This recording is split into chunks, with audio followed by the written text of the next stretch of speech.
This is your opportunity to sign up for citizen comments in public hearing, if this is your first time and you would like to speak. The time is 2:58. We will start at exactly 3 o'clock. Thank you.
I would like to call our meeting to order. It is 3 o'clock. Thank you all for taking the time out your busy schedule to come to today's city council meeting. We will have the invocation by Mayor Pro Tem Adams, and I will do the pledge. Would you please all rise? Please plan your traditions and pray in mind. Oh, most holy and gracious Father, thank you for allowing us to come together this evening. We pray that your presence is here, guiding us and leading us in every decision that we make and as we conduct our business. We ask you to continue to watch over this country, this state, and this city, and all of its residents. We ask all these in your most holy and gracious name. Amen. Thank you. I pledge allegiance to the flag of the United States of America and to the republic for which it stands, one nation under God, indivisible, with liberty and justice for all. Thank you, Mayor Pro Tem Adams, for doing the invocation. And I also like to acknowledge Council Member Commissioner Louis Minor and Commissioner Bobby Woodson from Bell County. Thank you for being here. The next item is the approval of agenda. Council moving forward. When we make our motions, please make it thorough that Madam City Attorney can understand that that was a motion. And whoever seconded, please repeat it to her after you make your seconds. And this is completely for the records. Thank you. Mayor Pro Tem. Mayor, I move that we approve the agenda as printed. Councilman Solomon. All in favor of the motion? Yes. All opposed of the motion? No.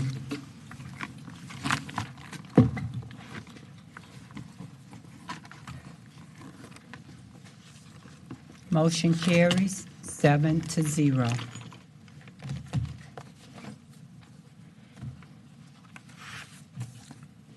As always, we like to receive checks and we like to receive updates from our residents on how this council, we are perceiving what we're doing right and the constructive criticism about an item. So Ms. Wilson will come up after Madam Secretary after she reads the presentations. PR-25-024. We have completed the invocation. We completed the Pledge of Allegiance. We completed the approval of the agenda, which was all a majority, 7 votes. And now we are work session, 3 minutes. And, Tori, you're doing it. Madam Mayor. Tori is doing it. So now we on presentations? Yes, ma'am. We're not at the work session yet. We're on the presentations. Oh, I'm sorry. So I'll read the first presentation into the record. PR 25024, 2025 Citizen Survey Results. Okay. Good afternoon, Ms. Torrey. It's always a blessing and honor to see you. And Ms. Wilson, I just assumed it would be you. Okay. Yes, ma'am, you have the floor. All right. Good evening, Mayor Pro Tem, members of the City Council. Thank you for the opportunity to present today. Every 2 years, the City of Killeen conducts a comprehensive citizen satisfaction survey to better understand the needs, expectations, and priorities of our residents. This survey is a key tool in helping us measure our performance, identify areas of improvement, and guide future strategic decisions.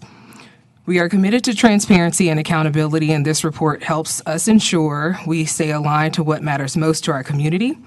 Today, we are joined by Robert Haycock, Senior Project Manager from ETC Institute. He will walk us through the survey findings, key trends over time, and how our city compares with other communities nationally. And then following the presentation, we'll answer any questions that you all may have. At this time, I would like to welcome to the podium Robert, who will take it from here and present the 2025 Citizen Survey results. Yes, ma'am. Thank you. Good afternoon, sir. Good afternoon, Mayor, members of the council. My name is Robert Haycock, as Tori indicated. It's a pleasure to be here with you again. I was here last year presenting results, and I'm happy to be back. So we'll just jump right in. For those of you that are not familiar with ETC Institute, this kind of shows graphically on a map where we've done business. We've been in business for more than 40 years as a company, one of the leading market research companies for cities and counties and states across the country. One stat I would point out is in the last 14 years, we've surveyed more than 3.6 million people and 1,300 different governmental agencies on 4 continents. That's really something when you stop and think about, you're getting 500 at a time to build up to 3.6 million. So we're very experienced with this work, and we love it because we see the engagement and we see the positive energy that's driven into communities that they are able to capture from their citizens and work together for a very positive move forward.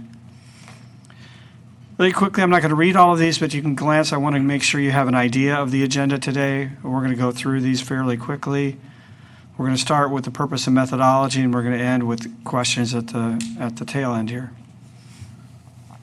There are a number of reasons why communities like Killeen choose to do a community survey. There's a few of them here. One of them is to objectively assess satisfaction with quality of life and city services and measure trends. That key word there is objective. We hear from a lot of citizens who claim to represent other people, and they may, but it puts it in a context that you can all agree on without any personal disagreements. It's just objective data. The data is what it is. We want to be able to compare your performance to other communities in the United States, and we want to help determine priorities for improvement to serve citizens better. Methodology, this was, it was administered by mail and online in July. We had a goal of 500 completed surveys. We actually had 545, so we had a really strong response to the survey, and it produced a margin of error which is better than normal. Normally we shoot for a plus or minus 5% margin of error. We actually got that down to 4.2% because of the work that your staff did to get out and promote it, and you all did to promote the survey out in the community. This is a distribution map. It just demonstrates where the responses came from. We never divulge with a certain individual how they responded. We will only show results down to the block level here, but you see noted by the red dots are where we had the responses from, pretty evenly distributed. Again, to drive home the point, we want to make sure we're reaching everybody, and in doing so accurately, we reflect the last census report in the data. So we asked the question, how long have you lived in Killeen? You do have almost a majority, 48% of folks that have lived in Killeen for 20 plus years. But you also have a fair number of people who've been there 6 months to 5 years and 5 to 10 years. So we had a good distribution of that. We asked the age of the respondents. Again, you can see very good representation across different age categories, from 18 to 34 up to 55 plus, 65 plus, I'm sorry. Pretty similar in the response. We wanted to measure, as one of our goals, as I said, satisfaction with quality of life and city services. This is specifically about your community. And the majority of residents felt neutral or satisfied with overall the quality of life in Killeen. Most of our responses are going to be on a 5-point scale from very satisfied to very dissatisfied. When we get into some of the rankings, you'll see we combine the very dissatisfied with dissatisfied in order to really amplify that. We want to have a harder curve, if you would, to grade ourselves. So we emphasize any level of disagreement or disappointment with services is going to show more prominently. This is a chart I don't expect you all to be able to read. It is a challenge, a lot of data here, but I hope you have the report and you can go back and review it at your leisure. But we asked about different categories of city services, from ambulance services, fire, trash collection, and all the way down to street maintenance at the bottom there. You can see, and you'll find in the benchmarks comparisons to other communities, Killeen does quite well in most categories. The troubling areas you'll find are probably not a surprise to you, but code enforcement and street maintenance, in particular street maintenance. Now, what does that mean? Most of the time what that means is it's a sign, anytime you get over 25%, I would recommend you have the discussion about that topic, that you work with your staff to chart an action plan to get more information to the public about what you're doing, and to open up dialogue on those points. A lot of times, public perception is not necessarily reality. You need to keep that in mind. They're experiential, yes, but they also are word of mouth or what neighbors say about the city. They're not necessarily giving their own opinion from their own experience. And so what I oftentimes encourage our clients to do, in particular in these areas, and I think I mentioned this last time, when you have a neutral that's 41% people are neutral with recreational programming or city youth programs, that's an opportunity to more easily move. You're going to have an easier time moving people from neutral to satisfied than you are from dissatisfied to satisfied. And so I often say that's a matter of communication, getting the word out, educating folks on what's really happening. Because you can be working on you could have a master street plan that maybe folks just aren't aware of, and maybe they would feel better about, more satisfied with your streets if they knew what was coming more prominently. We asked about public safety, and again, you can see the fire department professionalism, customer service, and speed of response. Emergencies were the highest rated public safety services.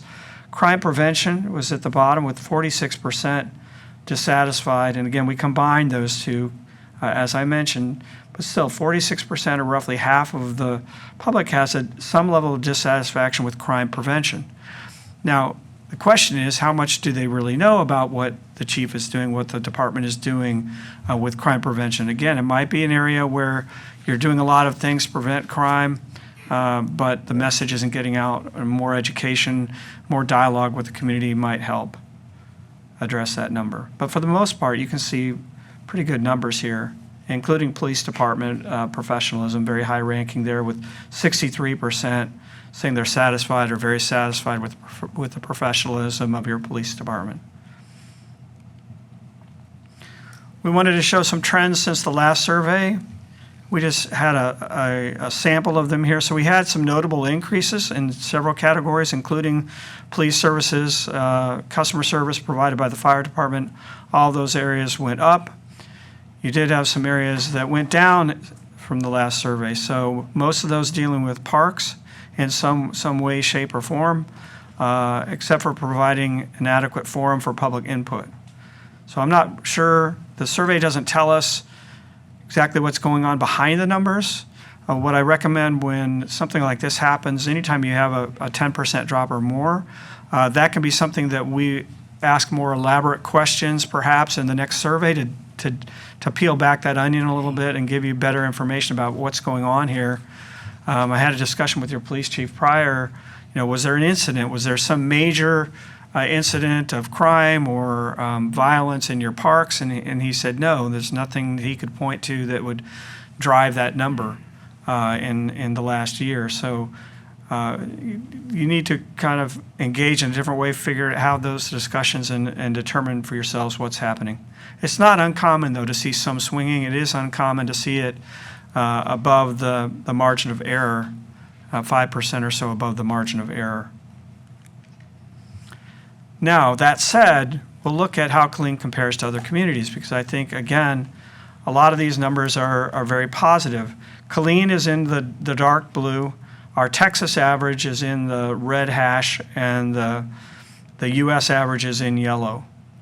And you can see the 5 arrows that have blue arrows. That shows that you are significantly above the other averages, both of the other averages. So when you look at ambulance services and fire services and trash collection and some of those items, you're considerably higher in terms of level of satisfaction than the other benchmarks. Now you get down to the bottom, however, and that street maintenance and code enforcement pop out again. The average in Texas is 25.3, and the national average for street maintenance is 40.5, and you're at 15.6. So that's definitely one of those problem areas you're going to see. It's going to be identified as an area that needs attention, needs investment, and is a high priority to the community. But overall, still, you look across the board, you have a lot of things to be positive about. And we looked at satisfaction with public safety. Again, the fire department at the top one there, you're at 79%, which is 15% higher than the Texas average and considerably higher than the national average for that category. Traffic enforcement, crime prevention, again, that crime prevention number is considerably lower. So crime prevention, code enforcement, and streets are those that kind of, we get at those numbers in a different way, but you can see it's pretty consistent. In terms of investment priorities, I'm going to take a time before I break this down. And I know I addressed this last year, but not everybody was here or heard that. So one of the things that ETC has done in the last 10 years or so is we've really gotten away from just doing satisfaction. We find some companies work with communities and all they ask is, how satisfied are you with that? We think that only shows half the story, because something can be, you can be dissatisfied with that survey and very unhappy with it, but it doesn't make it your number one priority. It doesn't make it as something that you necessarily think the city ought to be focused on. So that's why we correlate the two numbers to get that. Example I think I gave last time with park services was dog parks. And I might say, okay, how satisfied are you with the dog park? And I might say, oh, I hated the dog park. Very dissatisfied because my dog got chased around by some bigger dogs and all that. And with just that information, you might say, hey, we need a priority. We need to invest in the dog park.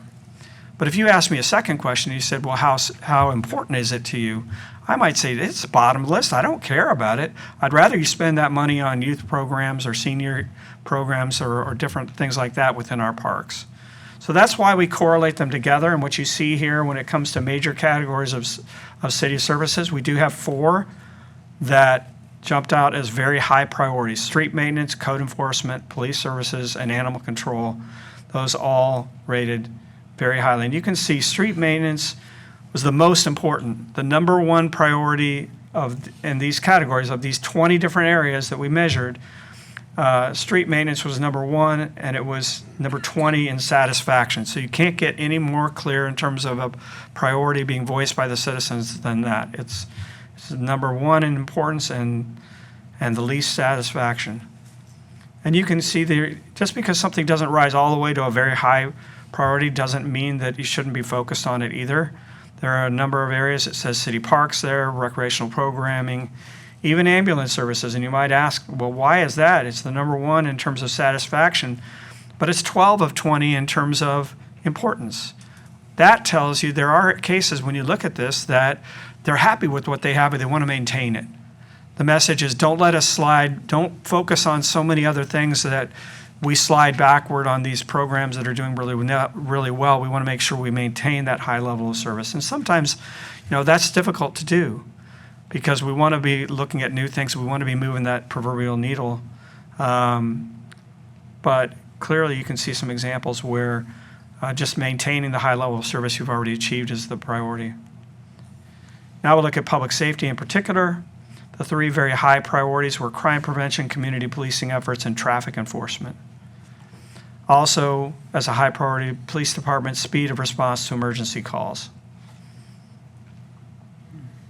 Here we just measured 10, but you can see crime prevention ranked number 1 in importance of all these different police or public safety services, and last in the satisfaction, 10th. In terms of park and recreation services, a number of these, and that showed up in previous slides when we looked at parks as well in terms of trends, overall safety, overall quality of parks, variety of amenities with parks, and having parks conveniently located for people in all areas. All 4 of those items rose to that very high priority level. Doesn't mean some of these other things aren't important. It's just those are the very high priorities. Code enforcement, again, I don't need to take all your time to read all of those. I know you've seen the report, but items like high grass and weeds and property cleanliness, illegal dumping, all of those showed up as very high priorities. And again, my suspicion is you're doing things to address this. It's just getting that word out and understanding that you can make changes in some things, but it takes time to filter down into that public perception. So the best thing to do is really have those discussions about how could we really demonstrate to the public that we are on top of this and we're trying to make it a priority and have those communications. Some other findings, so we wanted to also ask some specific issues related to your community. So we asked condition of streets and street lighting, among other things that rose as concerns. What is your level of concern? And here you have a major concern, a minor concern, or not a concern was how the question was structured. Relatively speaking, these other areas, graffiti is not as significant of a concern, but clearly condition of streets is a major concern, with 75% ranking it in that category. Would you like to see more, keep the same, or fewer of the following types of development?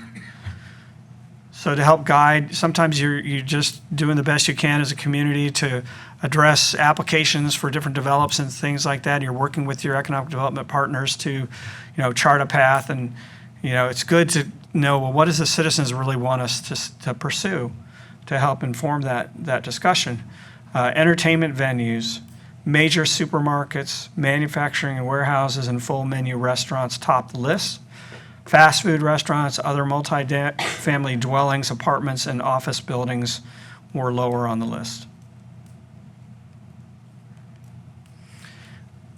We asked what level of support do you have for the following possible improvements to be implemented. So we put out some different things like improved street lighting, increased police patrols downtown, and so on down the list. And you can see where improved street lighting topped the list in terms of being very supportive, and increased police patrols downtown was right behind that in the number 2 slot. Pretty much tied with construction of art or museum facilities, including a children's museum. Interesting because we talk about all these other categories, but that one really seems to resonate with the community. And that's not too surprising. Vibrant communities offer activities and facilities to celebrate family and bring people together. So I just thought it was interesting that it jumped out in this survey or question. We asked, how do people gather information about city business and events? How do they know what's going on within the community? Your social media is very active, and this is high compared to what I've seen in other communities. 65% of your your residents said that they looked for the city's social media, the Facebook and Instagram, to help give them information about what's going on in the city, along with the city website. And then you can see water bill inserts and newspaper, TV, media. At the bottom of the list were directly from city staff or city council, or your local access channel. So in summary, you do have overall, your citizens are generally very satisfied with the city services you offer. You have the highest ratings for ambulance services, fire, trash collection, and water. Public safety services showed the high levels of satisfaction in several areas, including professionalism of the fire department customer service, and speed and emergency response by the fire department. The priorities we discussed several times: really street maintenance, code enforcement, police services, and animal control. And I would say, along with looking at those parks areas that were trending down, to look and see what can be done to reverse that back to where you were a year or so ago. With that, I'd be happy to answer any questions you might have. Hey, sir, thank you. I'm not sure if you said how many people took the survey. Yes, it was, I believe it was 545. 545? Okay. The goal was, I can go back to it. Oh, no, if you say it's 545. I think it was. But I would like for you to go back, I think it's in the 20s, about the satisfaction and dissatisfaction. I'm sorry, Mayor, what was I it? think it was in the 20s when you told us about what they were really dissatisfied with, the slides. Can you go back to those? You mean to the, I think it's in the, you can keep going, I'll tell you which one. okay, you stop me when I get Yes, there. sir, thank you kindly. With these? It's, sir, you can, it's at the end, it's in the Oh. 20s.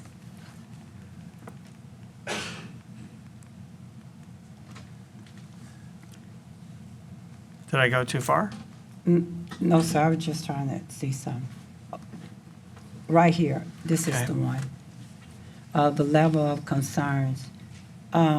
So Chief Lopez, Chief Kabinski, Ms. Wallace, Mr. Murphy, could y'all come up, please? And let me see who else was on here. Animal Control, Ms. Wilson, okay. So I'm not sure if this is your first time.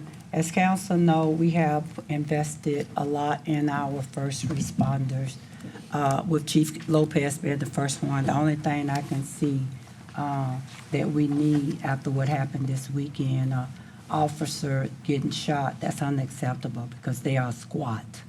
They're the best, like Navy SEALs, SEAL training for hood, out of all the people, that rate should be low. So just thinking about one thing we can consider, and I'm not saying this to control any situation, but we need to find money ASAP for a robot to go into them homes when you have a hostile environment. No officers ours should ever get shot again with that kind of environment. So I want y'all to consider that. But Chief Lopez, you have heard, first of all, good afternoon. Good afternoon, Mayor, Council.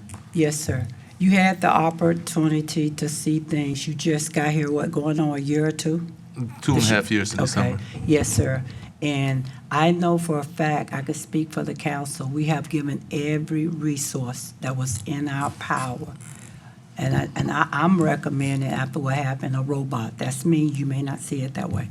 And our focus got to go to parks. So first responders were our number one.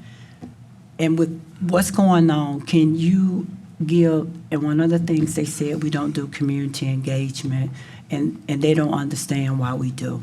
And these numbers went up. Lately, they have been, and I call you, like, hey, Chief, what's going on? Right. I know, but can you share with the public brief? Because this is some harsh criticism, and I think I owe that to you all, to at least try to sum up why these numbers are the way they are. Not justifying it. Right. Because I know you and Chief Kabinski have all the resources that are needed. Could you elaborate? You don't have to go along on it. Yes, ma'am. Public safety, you're correct. The council and you have supported, and the city manager supported all our public safety efforts to try to improve our services to the citizens of Killeen. And some of the projects, some of the things that were documented, we already are working on it prior to this citizen survey being released. An example is the community engagement unit. Now that we almost completely staffed, fully staffed, we plan to expand the community engagement unit from 6 officers to 10 officers. So that'll help some of our perception of the lack of public safety and presence in the downtown area. We also created a downtown unit. As a matter of fact, we selected the first sergeant, who's gonna be Sergeant Nguyen. He starts filling that role December 1st. And then once the cadets, the current class is in the FTO program, when they graduate towards December, mid-January, we're gonna staff that downtown unit with 4 officers, and they're gonna cover the nighttime hours in the downtown area from about 6 to 3 o'clock in the morning. So we are gonna see an increase in police presence in the downtown area. Another thing that we realized that we needed to increase our traffic enforcement units. Currently, there's 6. So once we graduate these cadets in this current class in the FTO program, we're gonna go from 6 traffic enforcement officers to additional 4, for a total of 10, so we can have more coverage. And they're gonna work later into the evening hours to cover the rush hour traffic. We created our domestic violence unit because we have a problem with domestic violence in the city of Killeen. So we dedicated 6 officers all they deal with domestic violence crime. When it comes to crime prevention, I directed Erica, she's our crime prevention coordinator, to make sure we put out more social media blasts. And like Mr. Roberts was correct saying that we put out information, but we need to do a better job of putting it out more consistently. So that's going to go into effect starting December 1st too. So you're going to see something called KPD Chronicles. When is that going into effect, sir? December 1st. Okay.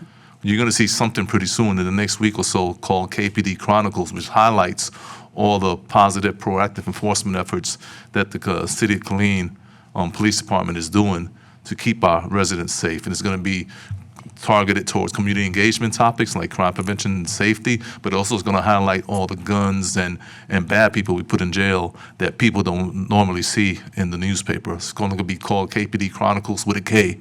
So we are working on the results of the survey, and we were doing that before even the survey came out. So we're very attentive to the needs of the citizens, and we're working diligently to provide better services. Okay. All right. Thank you for that update. Chief Lopez. Ma'am. I'm sorry. I was going to ask you another question. Uh-huh. Could you click that slide, the next slide?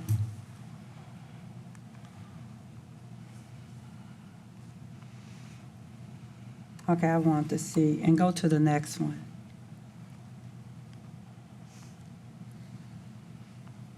And the next one. Next one, please. Okay, can you go back to that slide that we had, sir? Thank you. Was it that one? Yes, sir. Yes, Thank ma'am. you kindly. Thank you. Yes, ma'am. Chief Kabinski, good afternoon. The council has given you money. The last piece of it was a tower. From my perspective in council, the police department go beyond, and the fire department are, to us, I can only speak for us, are top notch. And what my concern is for you and Chief Lopez, this survey, is that it could go either way, because you really don't know what they're thinking at that time. You had to go, you called the police, they didn't show up because firecrackers was going off. Okay, let me do a survey. Or you called them EMS, and my brother hurt his arm and fell, and they want you to pick him up. But there are more top priorities where you helping on Killeen, but you may be on Fort Hood, Harker Heights, and I'm not justifying it. How could you give like a quick summary to our resident on things you are putting in place, what you could do better? Why would we see these numbers? When from where I'm looking, you and Chief Lopez do an extraordinary job in your leadership role. Absolutely, Mayor. Thank you. First and foremost, this is a great result of the work of the 263 men and women of the Killeen Fire Department. That's the reason they scored as high as they did. It has nothing to do with myself. It has everything to do with the work that the men and women of the fire department do every single day.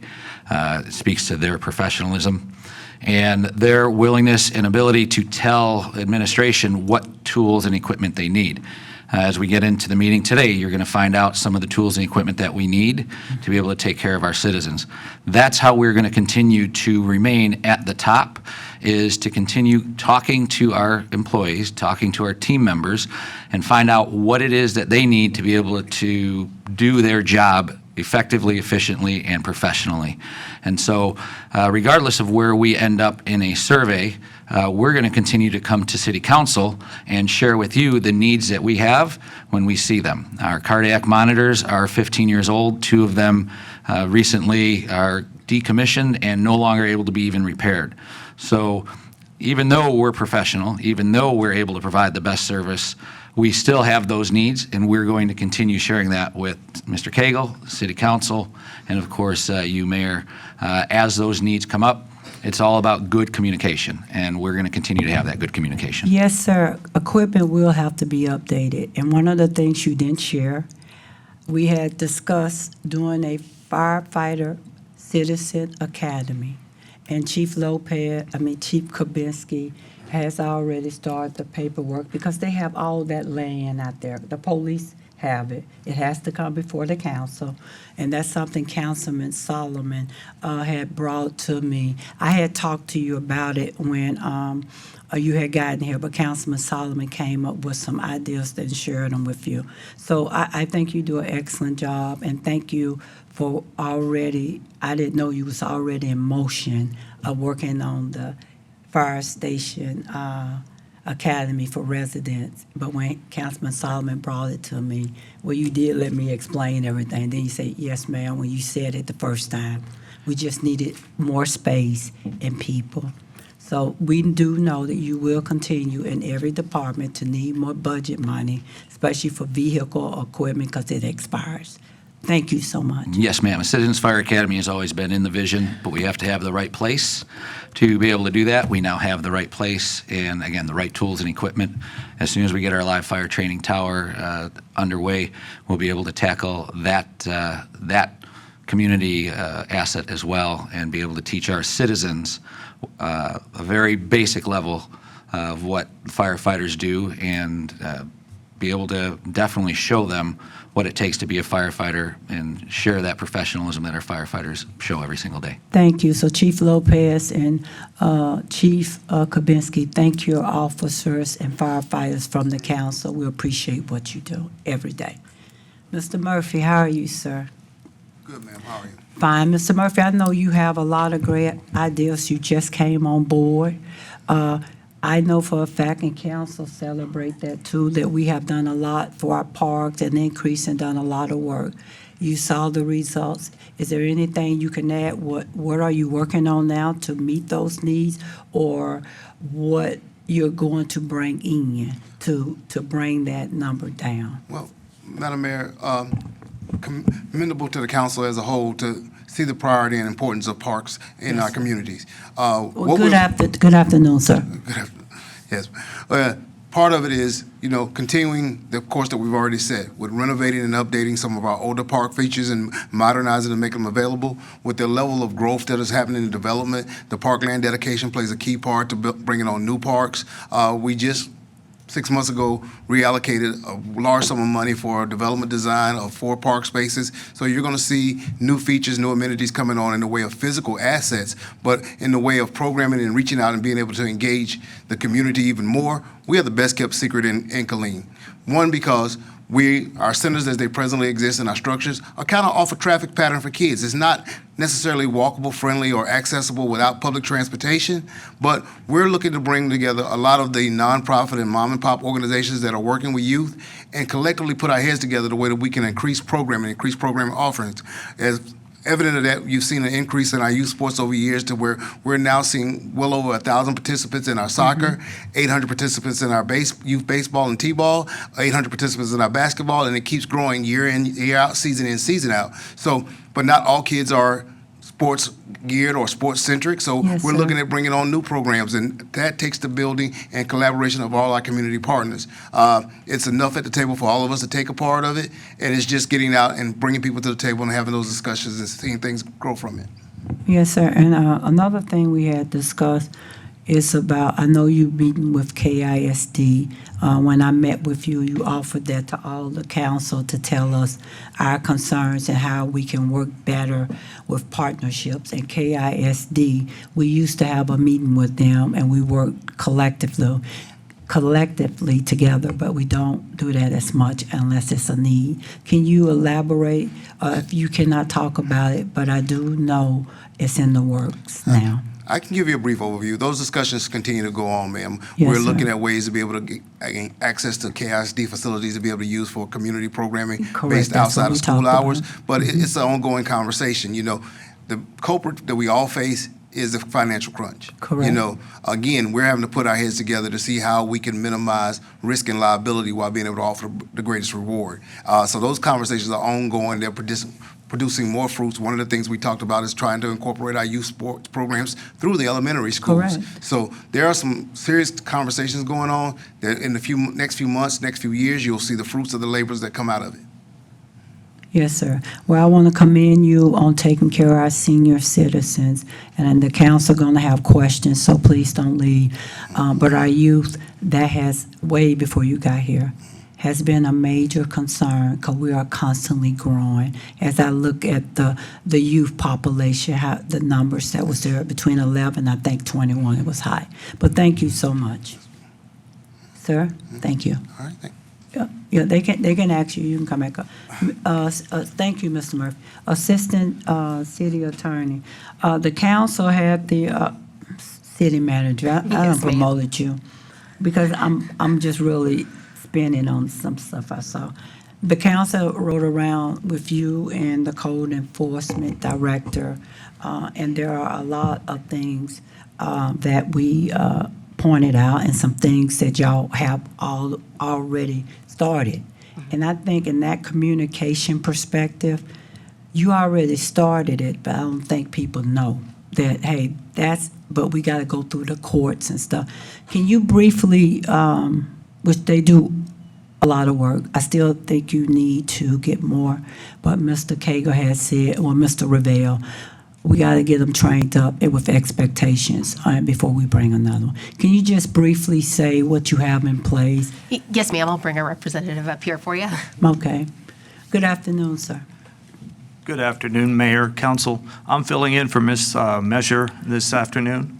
So, yes, ma'am, what questions did you have? Oh, I just asked the question. I'm sorry. Oh, okay.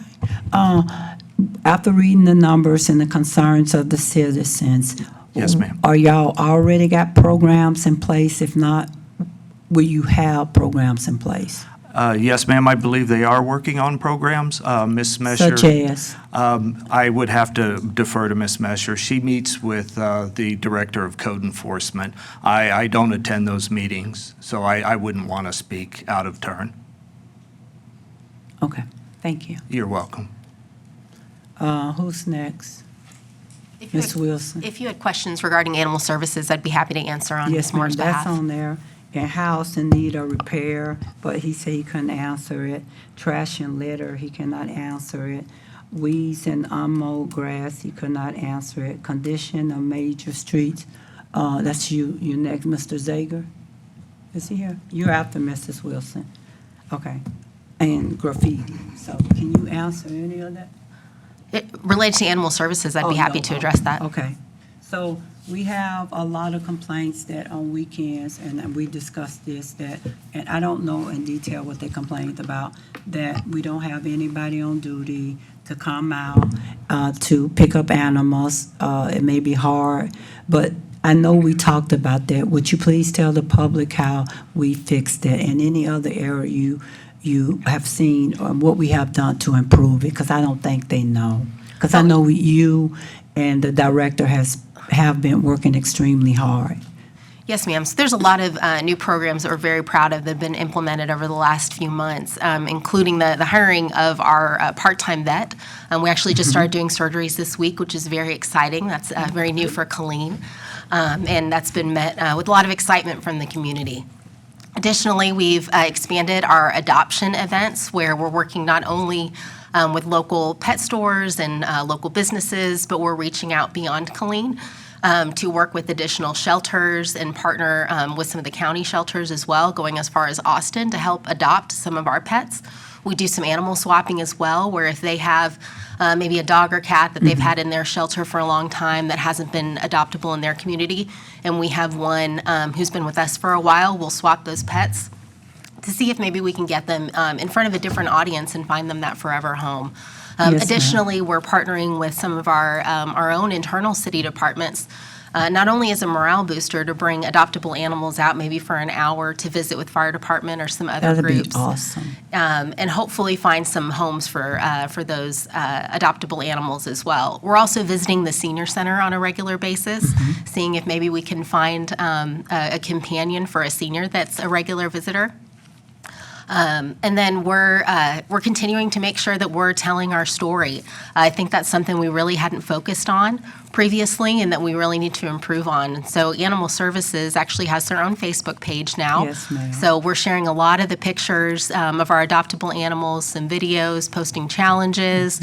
We had a lot of success during Clear the Shelters Month in August. So we're definitely making some tremendous strides on the right path, and it's just going to be making sure that we're continuing to tell that story and sharing with the public.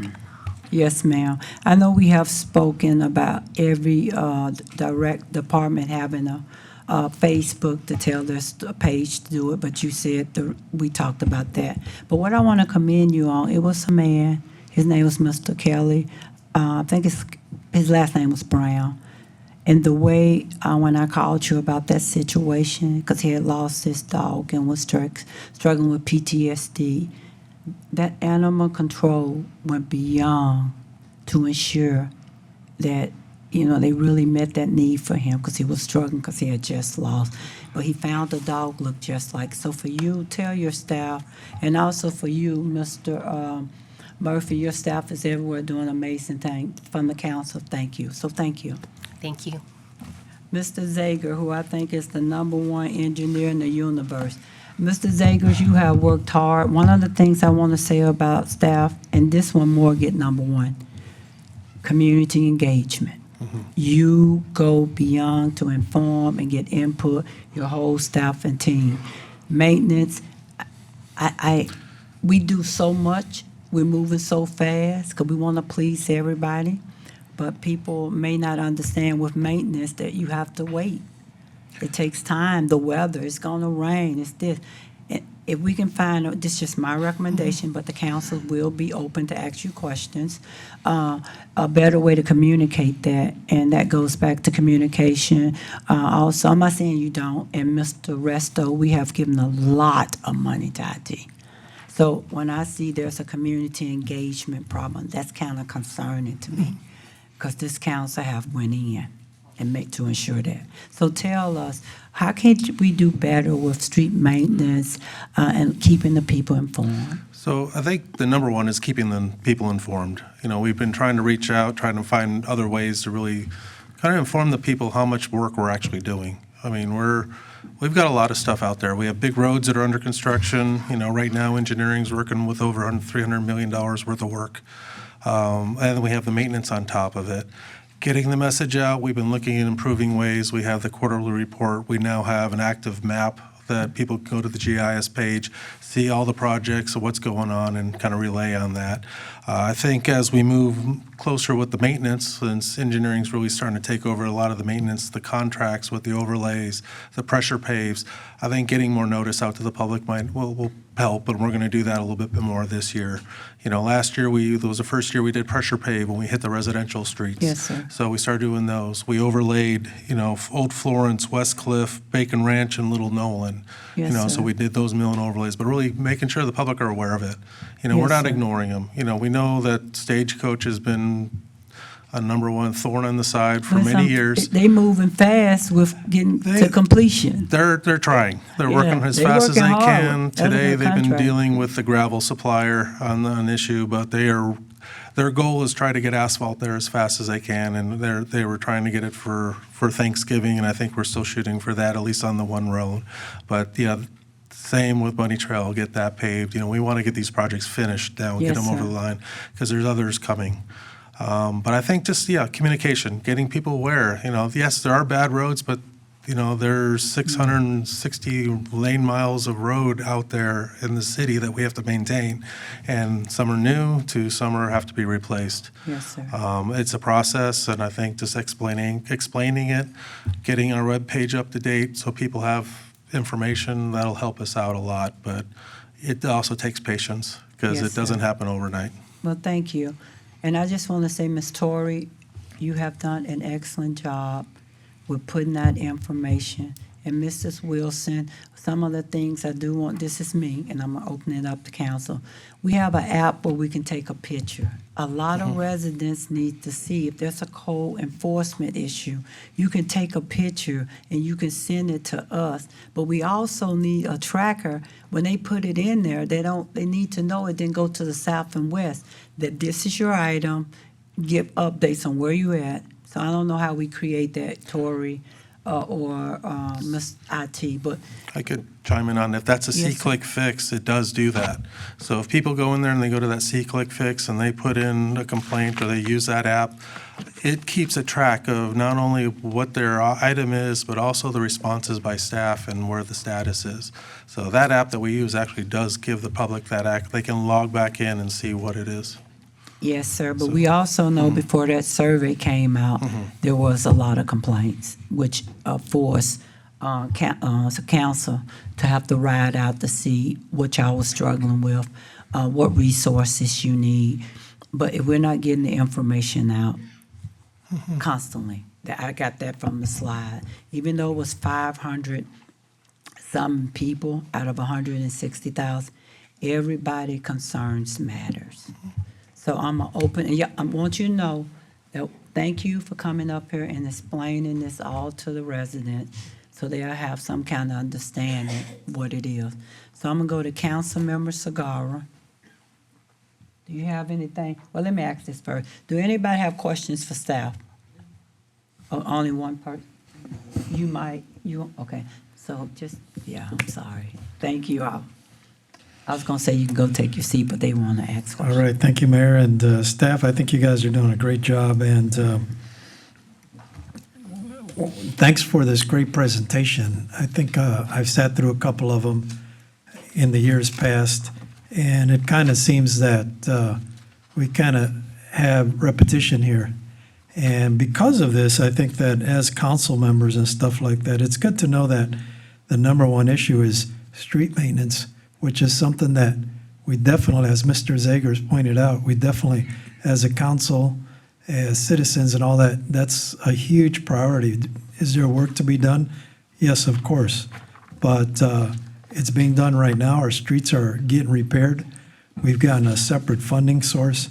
So, we talk about public perception, but in that area, we got to work on that perception lag that there is. And I think that the issue with a lot of these things, and Mr. Zager, you kind of mentioned it, but it's just getting out that word, figuring out ways to engage with some of our citizens and let them know. Number one, a lot of them really do not engage.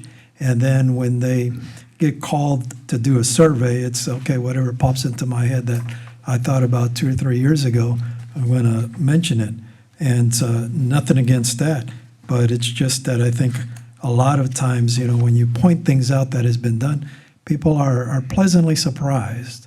And like I said, there's still work, doesn't mean that we're there, but comparing ourselves to other cities, I think we're doing really well. And that goes a lot to our staff, and I know you guys do a tremendous work. As I look at these and it says, pretty high, one of the complaints is that our recycling, and it's like, well, I think that means we don't have recycling, not that we have recycling issues because we don't have any type of recycling. And I think maybe that's why they're answering it that way. So again, I think that we just need to do a better job in that engagement. And it's always going to be a challenge. I understand that. But we just got to use whatever resources that are available to us to continue that engagement and that communication. So thank you, Mayor.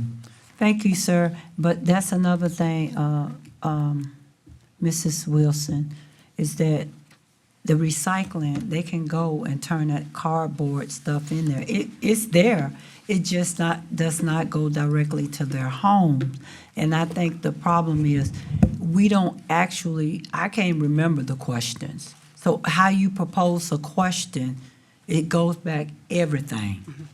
If this staff, executive directors, Ms. Cagle, thank you for the work you do, and the city council, it comes on us too. If we don't get out and do town hall meetings, it's not when you get elected, you need to be engaged with the people, and these things we promise, we got to follow through. So you guys and girls are doing the best, but I'm not putting it all on you, because I've sat here and preach, do town hall meetings, get connected to the community. It's easy to pick up the phone and call staff and say, we got a problem. If we have these open forums and hear from the people that voted from us, then that's not a problem anymore. We can't continue to work them, and if we're gonna go this way, we need more staff. Staff them to the fullest, like we did for police and fire department. Because I know communication. If what we say today, they're gonna be overworked, and they need more people. But thank you, and I thank all of y'all for your transparency. But council, it starts here first, lead by example. Okay, you finished, Councilwoman Gonzalez? Thank you, Madam. So first of all, thank you. When I look at this report, actually, I see quite a bit of positive. So first of all, I want to start with that. So it does look to me, when I'm looking at the metrics, that there are a lot of initiatives that we were working on as a council based on our citizens' feedback that we had in process, right? Whether we're talking about parks, whether we're talking about animal services. We've identified challenges within the police department, fire definitely boosting up those things. So it's good to see that we are truly in line with what the community has asked of us. So despite some of the negative chatter that we hear, it sounds like we are in line with what our citizens are asking us to do, and what they're asking us to maintain, I think, is also equally as important.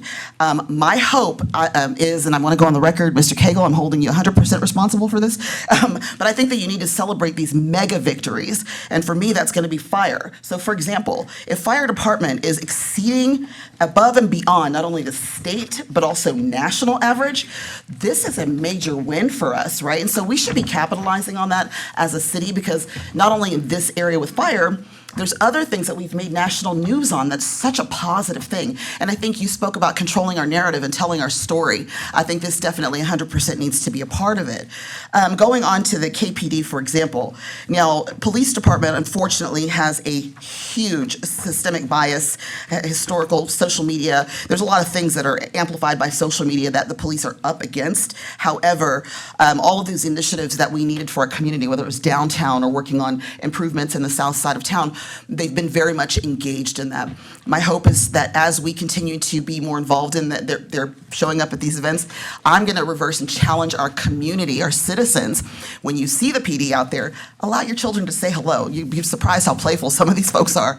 Engage with them, talk to them, let them know who you are, where you live, get to know your officers, just like we've challenged our officers to get to know the community. So that would be my challenge to the community, is take that time as well on the flip side, because we don't have to just fall into a national average because it's a national average when it comes to our PD, because we're a community unto ourselves. So we can, again, control our narrative there. And I think it starts with us as the citizens working in tandem with our police department. Okay, I just wanted to put that out there. Also on parks, we've had Councilmember Boyd from before, who was listening to the call of District 4 prior to Mr. Kendrick coming on. Thank you, Parks, for continuing to delve into that area. A lot of work to be done, but we've made tremendous strides. So I think we have a lot of wins here as well. We know that there's work to be done, but also we need to celebrate these victories because these are huge, and we need to dampen that negative chatter. Again, I'm always talking about who the city of Killeen is, and this is a part of our narrative to tell our story as to who we are as a city.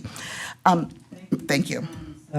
One thing I want to say, Ms. Wilson and Tori, and I keep going back to her, I met with them, and I told them that I need to see more employees' pictures in there than council. I don't want to see that anymore. Anything go out in my name, the newsletter, they have done an excellent job on the website. Every other day, they're highlighting our employees. And we just had this conversation maybe 3 weeks ago, and we changed the narrative. That I do know that they're doing. But everything goes back to communication. We have the tools. We use taxpayers' dollars to invest in our IT and our employees, every department head, and we need to utilize it. Okay, Councilmember Alvarez. Thank you, Mayor, and thank you, staff, for being here and providing us with this information. One of the most common things that we saw in these slides was streets and people, their level of satisfaction or dissatisfaction with the roads. And most of the residents that I talk to, a lot of times, they don't really understand what roadway construction entails. Most people, including myself before I worked for the city of Killeen, think it's just a matter of digging the road up and putting some new dirt underneath and putting some asphalt, and they're like, so hurry up, why is it taking so long? Like, it should be done already. I think I've seen some other cities do this where they provide some informative videos on their social media showing like what roadway construction truly entails, including, you know, the base portion of it, the subgrade, how long each level of that base material needs to sit and to what it needs to be compacted to meet the ASTM standards, and all the requirements that need to be met before you can come and put that nice, pretty top layer on. You know, just like a home, the most important part is the foundation, and that's what takes the most amount of time. And also maybe distinguishing the difference between a mill and overlay, which is just tearing up and replacing the nice, pretty, smooth part versus reconstruction like we're seeing on Bunny Trail and Stagecoach, and why those projects are taking longer because we're having to pull that old foundation out, rebuild that old foundation, and that takes time. It's not just put some dirt out in there, wet it, compact it, and let's go. If it was that easy, obviously it would be done. So I think that will help folks to better understand the process. And, you know, obviously, nobody's going to like it. You know, I don't like having my car dusty from driving Stagecoach every day, being dirty or hitting potholes. I don't think anybody enjoys that. But if I better understand the process, I think I can be a little more empathetic in providing that latitude when it comes to, you know, filling out a survey or giving my thoughts or opinions on the matter. So that's all I got. Thank you. Thank you, Councilwoman Gonzalez. Thank you. For communications, I had a question. So as it relates to these recommendations, and I think these are great ideas that you just had, Councilmember Alvarez, but some touch point videos, so we're not just inundating with reading material online, but if Facebook is working for us, having some creative frequently asked questions or touch point videos, is that something that is a reasonable thing that we can do to engage the community? Councilwoman Gonzalez, they already started doing it. No, I'm talking specifically to Councilmember Alvarez's point, having a corner for engineers versus his website and writing, but creating those videos, would that be something feasible that we could get up and running? I think it's something that's feasible. One of the things that my team is definitely looking towards 2026 is more informational type of videos. So one of the things that we're working with, actually Mr. Zagers and his team, is True Grit. It is a video literally where they're going out into the community and they're recording with the different project managers on those particular projects of what's involved and things of that nature for that project. There's a couple of other series that they have also in mind. One of them is kind of almost like a dirty jobs concept, where we actually go to different city departments and we actually work with them and do some of the jobs that they do to get residents and viewpoint of some of the services that you have and the hard work that goes into it. There's also other things. You all have mentioned city staff. My team came up with Faces of Killeen. You may have seen that on our social media platforms, where we're literally highlighting city staff and the work that they do. So there's definitely a lot of different projects that we have coming up, as well as just information pieces.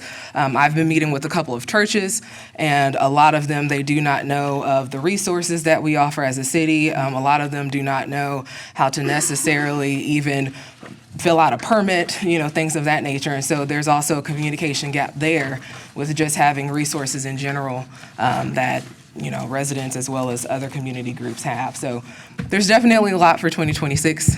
You all had mentioned outreach. I definitely believe we have to go where people are. And when you go there, you actually have to give them resources. So that's also another thing too. Outstanding. On our books. Thank you very much. And also I want to say for Ms. Torrey just got here, Wilson and I met, and the way we do business, I explained to them that won't happen again the whole way. Transparency. You don't have to like the question, transparency.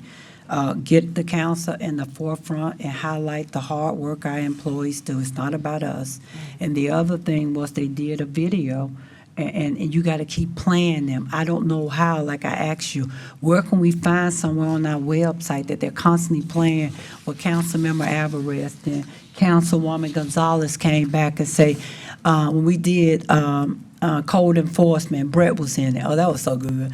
But we only showed it that one time. That's still a good video. So how do we set up somewhere that all these good videos, you spend all this time, because it takes sometimes 2 or 3 days. When you did mine, I know it took a whole week, because all staff can't line up at the same time. I want to tell you, Tori, you are truly amazing. And I would say this to the council, if we're asking this of her, they are so stressed. They need more staff. So some of our priorities, and I'm gonna talk to Mr. Cagle about it, and you too, we might want to adjust our priorities, because Chief Lopez need a robot. Chief Kabinski and Chief Lopez saying we need this and this. Now they done added more people downtown at the request of us. Where are we paying from this? Some of our ideal dream projects, we need to annex it. We really need to we got to listen to the peoples in this survey. And if this survey would have came out before the budget, a lot of things we would not have done. Because if the citizens is not happy with us, and if we're not doing our job, we're accountable to have town hall meeting, not when we run it, when it's over. I challenge each council member to do a town hall meeting each month, whether you at large or whether you are a district. This reflects poorly on us too, because community engagement's us. I know Tori came on, everybody trying to work something, but as Chief Lopez and Chief Kabinski said, this had already hit the fan. We couldn't stop it. So the last person that wanted to speak is Did I still have some time remaining, Madam? Oh, they took your time, but go ahead on. I just wanted to say last thing was, to your point, there's a video that runs on Channel 10. So when people are watching remotely from home, there's a great video at the end of it, after our meeting is actually done, that concludes, that shows like the parks and the trails and people hiking and running, and it shows the gyms and talks about all the features in Killeen. I actually received a phone call from somebody saying, I had no idea that Killeen had all that stuff going on. And that video is wonderful. So to your point, Madam, that would be great if we can continue to figure out how to show those things on a repeat, to let people know there's a lot of good things that are happening here in this area. So we appreciate you. Thank you for all your hard work. And the one thing, Mr. Torrey, Mr. Murphy, and Sir in the blue, this is my first time seeing you. Thank you all for showing up, because you're new here. But you guys and girl, you have done a great job. So this is not constructive criticism. When I bring you up here, the thumb is coming back at us. nobody gets away with it. We're all accountable. And Mr. Cagle, thank you. Councilman Solomon, following you. And I know this is taking a long time, but every council member has the right to talk. And it goes back to what I started this year when I won. If you don't explain to them the who, what, when, where, and why, and how this going to benefit the residents, then we're paying directors to give us information that we've been on here 2, 3, 4, 5, 10 years, 12, Sagara, and maybe more than that for him. But the residents that's moving here, because this is a rotating city with new soldiers and family members. If the residents don't understand, I expect them to go on Facebook and other stuff that they got time to do and say negative things. Council, we need to get better, because staff is carrying the heavy lifting. They lifting it for us. We got to join in and tag and work together. Councilman Solomon. Thank you, Madam Mayor. I want to, first of all, thank the gentleman for the presentation of this. This is a really good outline survey. Thank you, sir, for your time and your team. I want to also ask, let me say this, in terms of, I think this is great because this is very positive, like Councilwoman Gonzalez mentioned. One of the reasons I think is positive because we get the citizens to be involved, to engage. And so I want to ask also with the fire chief, I'm sorry for the police, not the fire chief, Chief Lopez, is he here? You mentioned about what you're adding on, sir, with the domestic, I believe the traffic, and then you're adding new officers downtown. Yes, sir. With the domestic, and I think that's great, sir. That's great what we're doing. And also it's great with the fire department, chief. Thank y'all for y'all's service and what you're doing. With the domestic, you said you're adding, I believe, 4 new officers? 6. 6, okay. In that, will they be trained for mental health as well, situations? All KPD officers receive basic CIT training, crisis intervention training during the academy. So they all have it. Some of them have intermediate CIT training, but that's a requirement by the state. Some of them have it, some of them don't. But that's one of the priorities we try to do.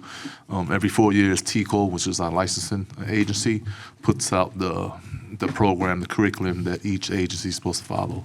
Some do, some don't. That's great. That's good. And the reason why I asked that is because situations that we're finding, it's a lot of times it's addressing mental health. Yes, sir. And so thank you. Thank you for what y'all do. And that's good to know. I'm glad to see that we are just expanding. Yes, sir. Thank you, sir. Anybody else? Councilwoman, Mr. Alvarez or Mr. Hood, would you please take some time to come and check on Councilwoman Budden? She's pushing in, but it's not coming up to me. Councilwoman Cobb.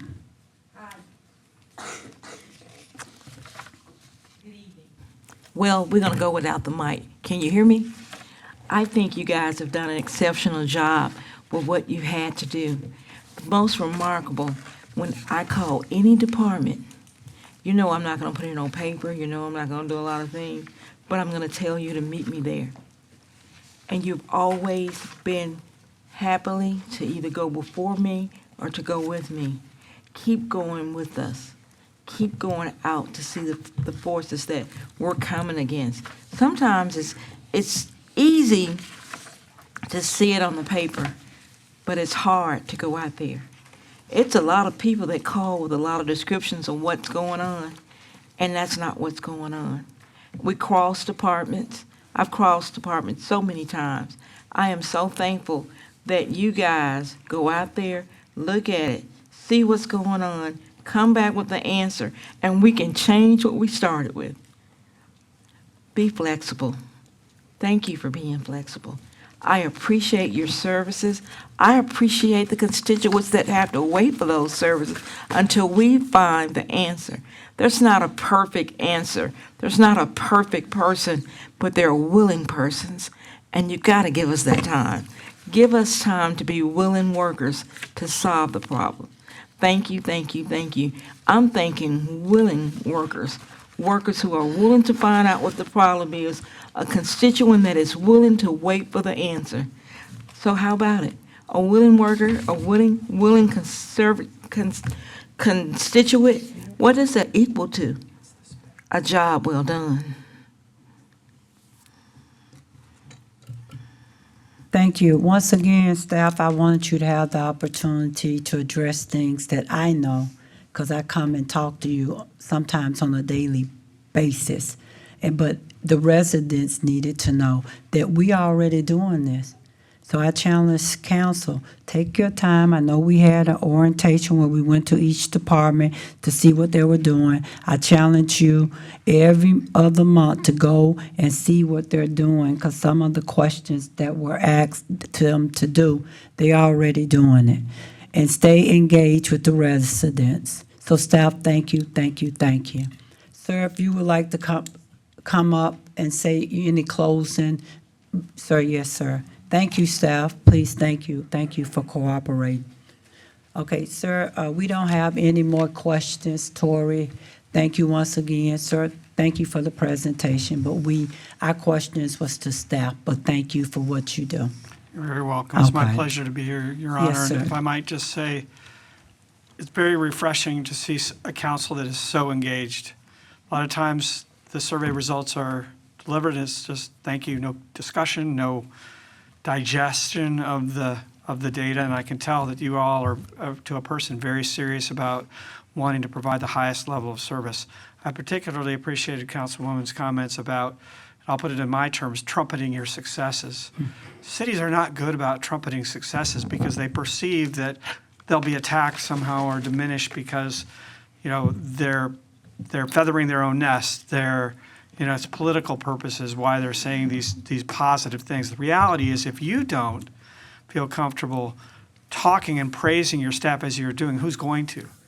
Yes, sir. Nobody's going to. And so that culture that you're breeding, and a lot of times there are creative things that you can do. Yes, sir. You're obviously listening to your city engineer. You're taking great strides, Yes, sir. putting plans together. And you're right, Mayor. You talked several times about promoting that information, getting that information out in different ways, and challenging each other to do that. I think it's excellent. So I just wanted to provide that viewpoint from where I come from, because I work with Yes, a lot of sir. cities.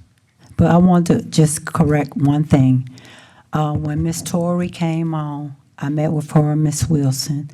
In my monthly newsletter, we highlight all the success stories there. And Right. if you go to Facebook, the city Facebook page, all that is highlighted. Like Miss Tori stated, Brett had come to me, he got Colleen K Connect. And all in there is online. And when did we start that, Tori? Miss Wilson, do you know when we started the K, where Brett put all the employees in there and highlight them and stuff? It was several months ago. So not only do the newsletter go out monthly, and like people said in your survey, they get it from the newsletter, but also Brett, who is extraordinary, the communication team are extraordinary. I work with CTC on the broadcast every month, highlighting what's going on in Killeen. And the one thing that CTC say constantly with our old director of communication and now Tori, they have never worked with a communication team that have so much information that residents cannot say that they don't know. But they said it. So we do what we do, we take it to the next level. So we just added more support there. I'm not going to say the survey going to come back and say they don't know, but it won't be on communication. Right. So all this stuff we discuss here, they already doing it. And we just going to enhance it. That's all we're doing. And so I Sounds good. thank you for taking your Thank you. time. Thank you But all. staff, once again, please go back and tell your employees all the amazing things they have done and encourage them, because this survey gonna be a write-up in the paper, or it might be on a news, but don't let them discourage. We're doing the right thing, but the survey came out before y'all could give updates. And council, once again, I challenge you. Everything we ask of them, we need to get on our campaign Facebook, our council Facebook, everything that they have, and it's official, your page, it should be on your Facebook. I don't have an official page. I didn't have a choice but to get rid of, but that's another story. Help them out, and we all working together, because the staff, I can honestly say this, they doing their job. Can we say that? Here, I'm more, are you challenging me?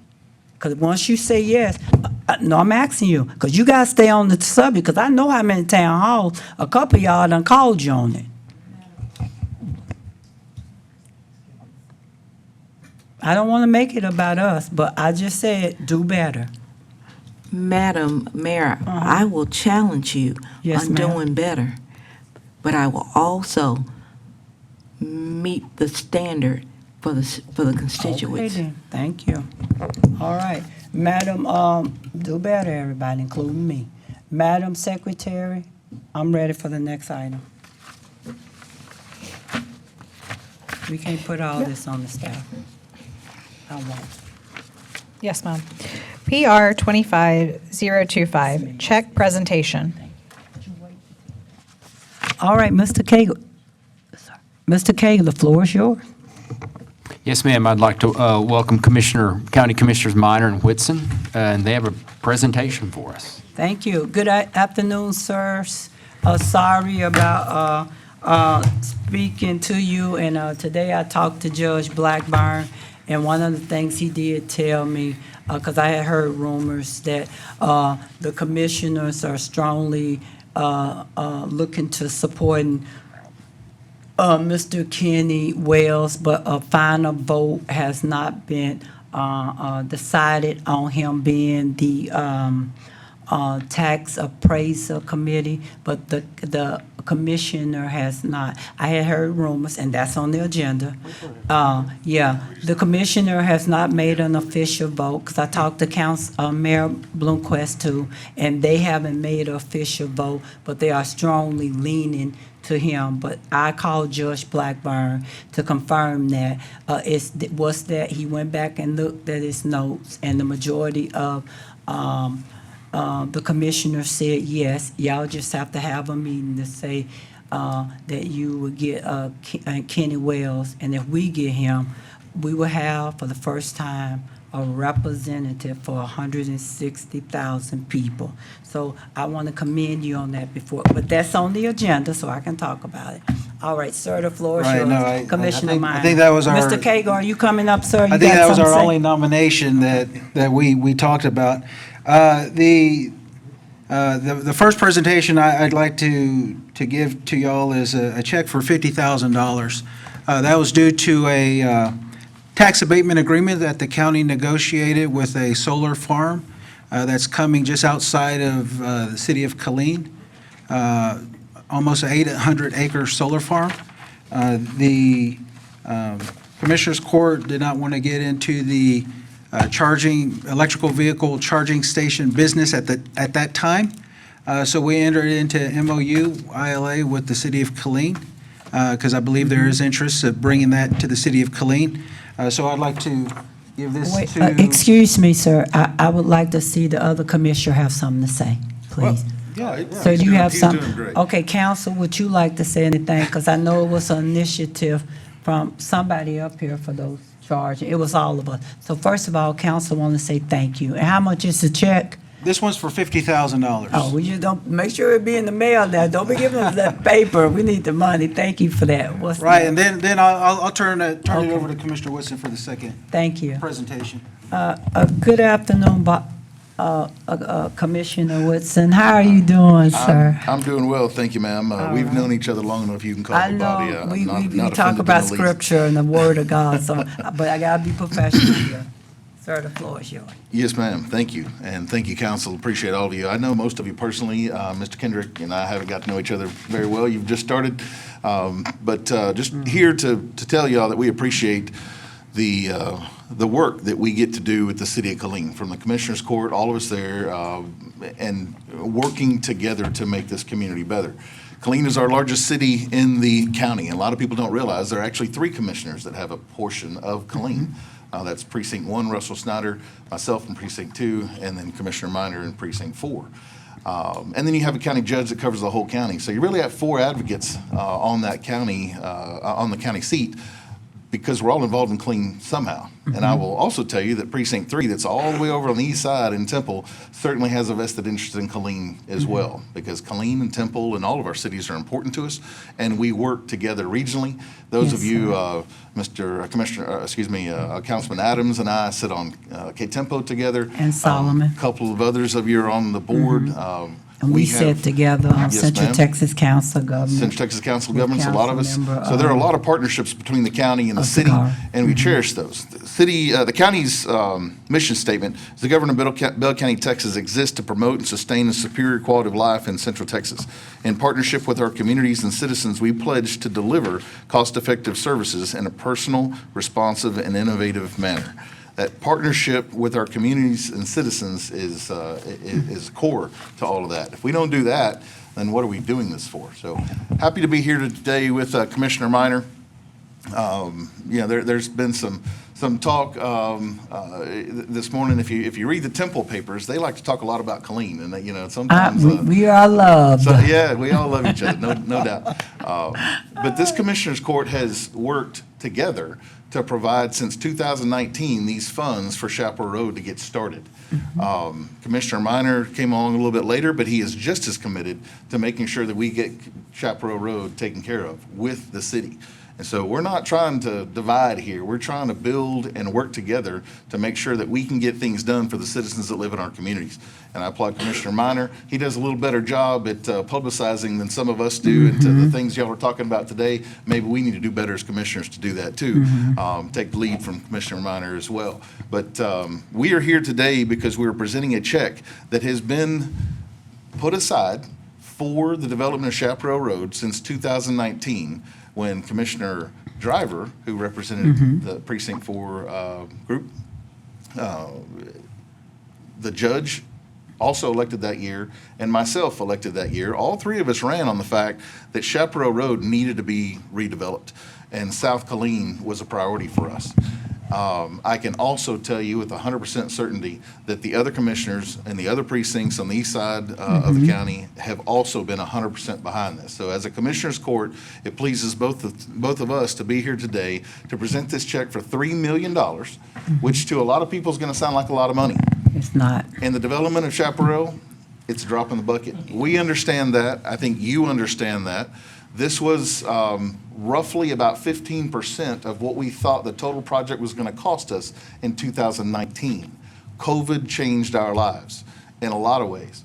One of the things it changed was the cost of building roads and the capacity that we have to build those roads. This project, which was estimated to be about 39 million in 2019, with funds from K-Tempo to make that happen, Yes. and all balled up and ready to go, nice and neat, was derailed by COVID and supply chain issues and labor issues and expenses that we currently have now. That project in total, from one end of Chaparral to the other, is estimated to be closer to about 124 million.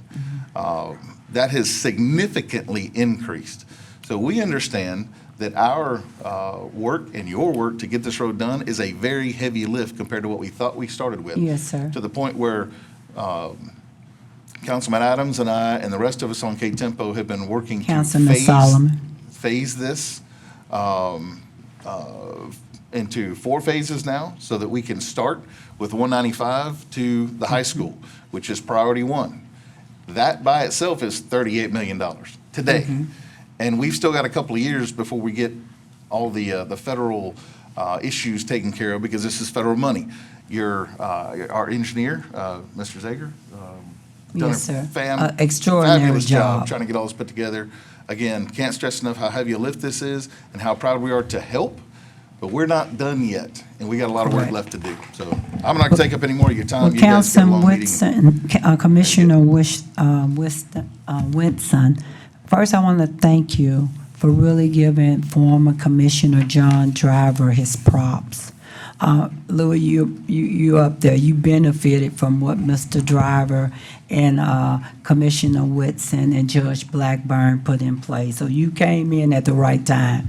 And even though he's gone, Commissioner Driver pushed this really well. And another thing I want to thank you, there's not a time I have picked up the phone to call you or the judge or somebody else, they probably might be busy, but I can count on you two. When I hear a rumor and wanting to continue to make sure you do not shift from Chaparral, you have always been transparent and honest. So I thank you, and you can tell Judge Blackburn I said thank you. All right, Mr. Cagle. This one's heavier than that one now. Careful. Thank you very much. Yes, sir. Thank you. Thank you. Appreciate it. Thank you. Thank you and safe travel. Now we will go to our work session. Madam Council, I know all y'all have looked at the agenda. You have went through everything. If you have questions, please buzz before. One of the things, the concerns was you wait till staff get halfway and you click in. So to benefit them, please click in when they get up here if you know you have account one, okay? I'm not gonna call your name, but you're smiling at me. Okay, what we would do, would you please read all of them at one time? And you, when you hear your name, staff, would you line up? Already be in here, so when yours finish, we can go to you. And we have in line, that'll be Mr. Wilson, you're speaking. After him, Lorraine, Chief Kabinski. You have 4 items. David pronounce your name when you get up here. Old Silo and David, yeah, that's you have 2. So please line up. Are you ready, Madam Secretary? Madam Mayor, for clarification, you want all of the work session items read off at once? Yes, ma'am, because they're gonna come back, or if you don't, that's what we did last time, and the staff appreciated that. I believe what happened last time was if staff had more than one item, but they were lumped together, that's how they were read off. Was that the correct way, Mr. Cagle? All right, whatever we did last time, just do it, please. Yes, Thank you so ma'am. kindly. Yes, ma'am.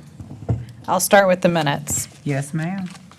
MN 25025. Oh, wait, ma'am, would you, before you start, Mr. Fornino and Mr. Sean Price, could you please come up to the secretary desk? It's a question about your paperwork.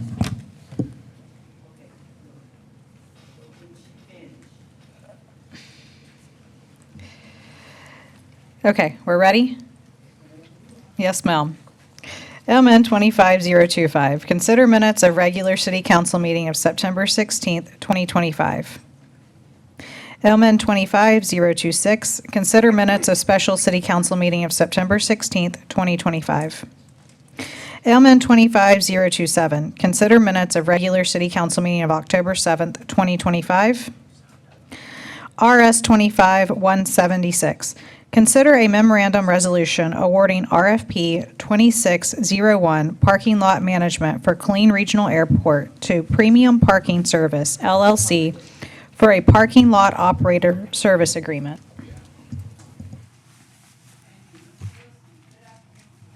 Good afternoon, Mayor, Council. The item we have before you tonight is a service agreement with Premium Parking. I've got the Mr. Shaw from Premium Parking with me tonight. Yes, sir. I'm going to do the first part of the presentation, and then Mr. Shaw is going to do the last part, and we'll both be here to answer any questions at the end. Yes, sir. The who, staff, the who, what, when, where, and why. How does this benefit the residents, the Yes, ma'am. taxpayers? Thank you. We'll start with a little bit of background. The City of Killeen Aviation Department is pursuing a service agreement with the parking lot management company to oversee the day-to-day operations at the Killeen Regional Airport. The current operator service expires November 30th, 2025, prompting the airport to request proposals from other companies. A request for proposals was advertised on July 14th, 2025. We had 6 qualifying proposals we received on September 4th. You see here a list of the proposers. CRE's Park Hospitality, Donnell Company, Parking Company of America, Premium Parking Services, Republic Parking, who was our current provider, and SP Plus. Following a thorough assessment of all submissions, staff determined that Premium Parking Service best meets the operational needs and offers the best value for the City of Killeen and the Aviation Department. The proposed service agreement will generate about $392,576 annually for the Killeen Regional Airport, while modernizing the parking lot with gateless ticket technology and providing a faster and more convenient customer experience. The presentation that Mr. Shaw is going to provide momentarily will go into more detail about that modernization.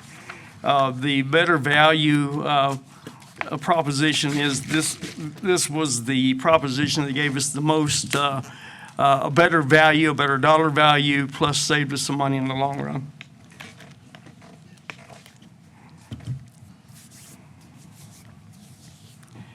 GRK will leverage multiple platforms to keep the public air travelers updated on parking lot changes at the airport.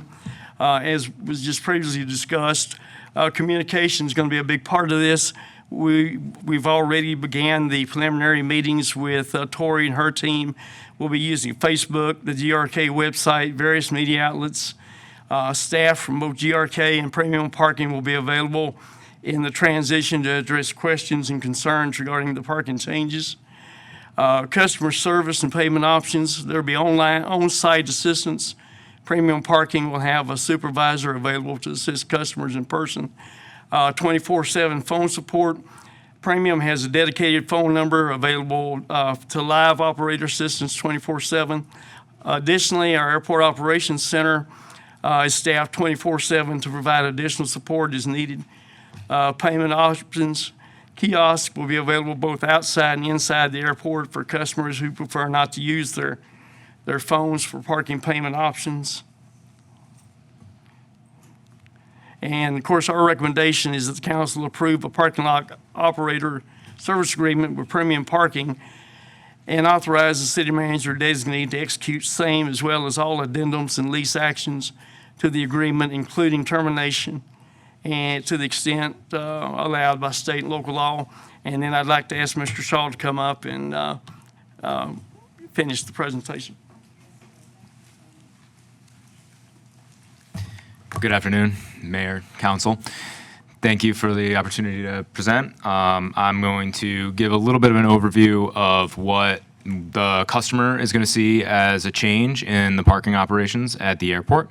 Our Premium Parking is a national parking operator. We're in 31 states. We operate over 1,500 parking lots all over the country, and we Glide Parks is our operating platform that we developed and own ourselves. It's a little bit new, as Mr. Wilson alluded to.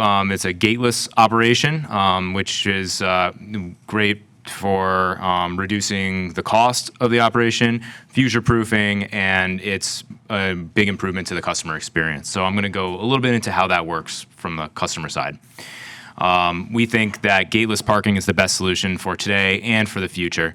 Like I said, the infrastructure and equipment cost is considerably lower than a ticketed parking operation, and it's a much more flexible and dynamic system for upgrades, and it doesn't have built-in obsolescence like the legacy systems.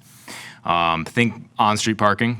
We pay for parking in a lot of ways that don't involve passing through a gate, and we've come a long way from coin-operated meters with all the mobile payment options that we have today.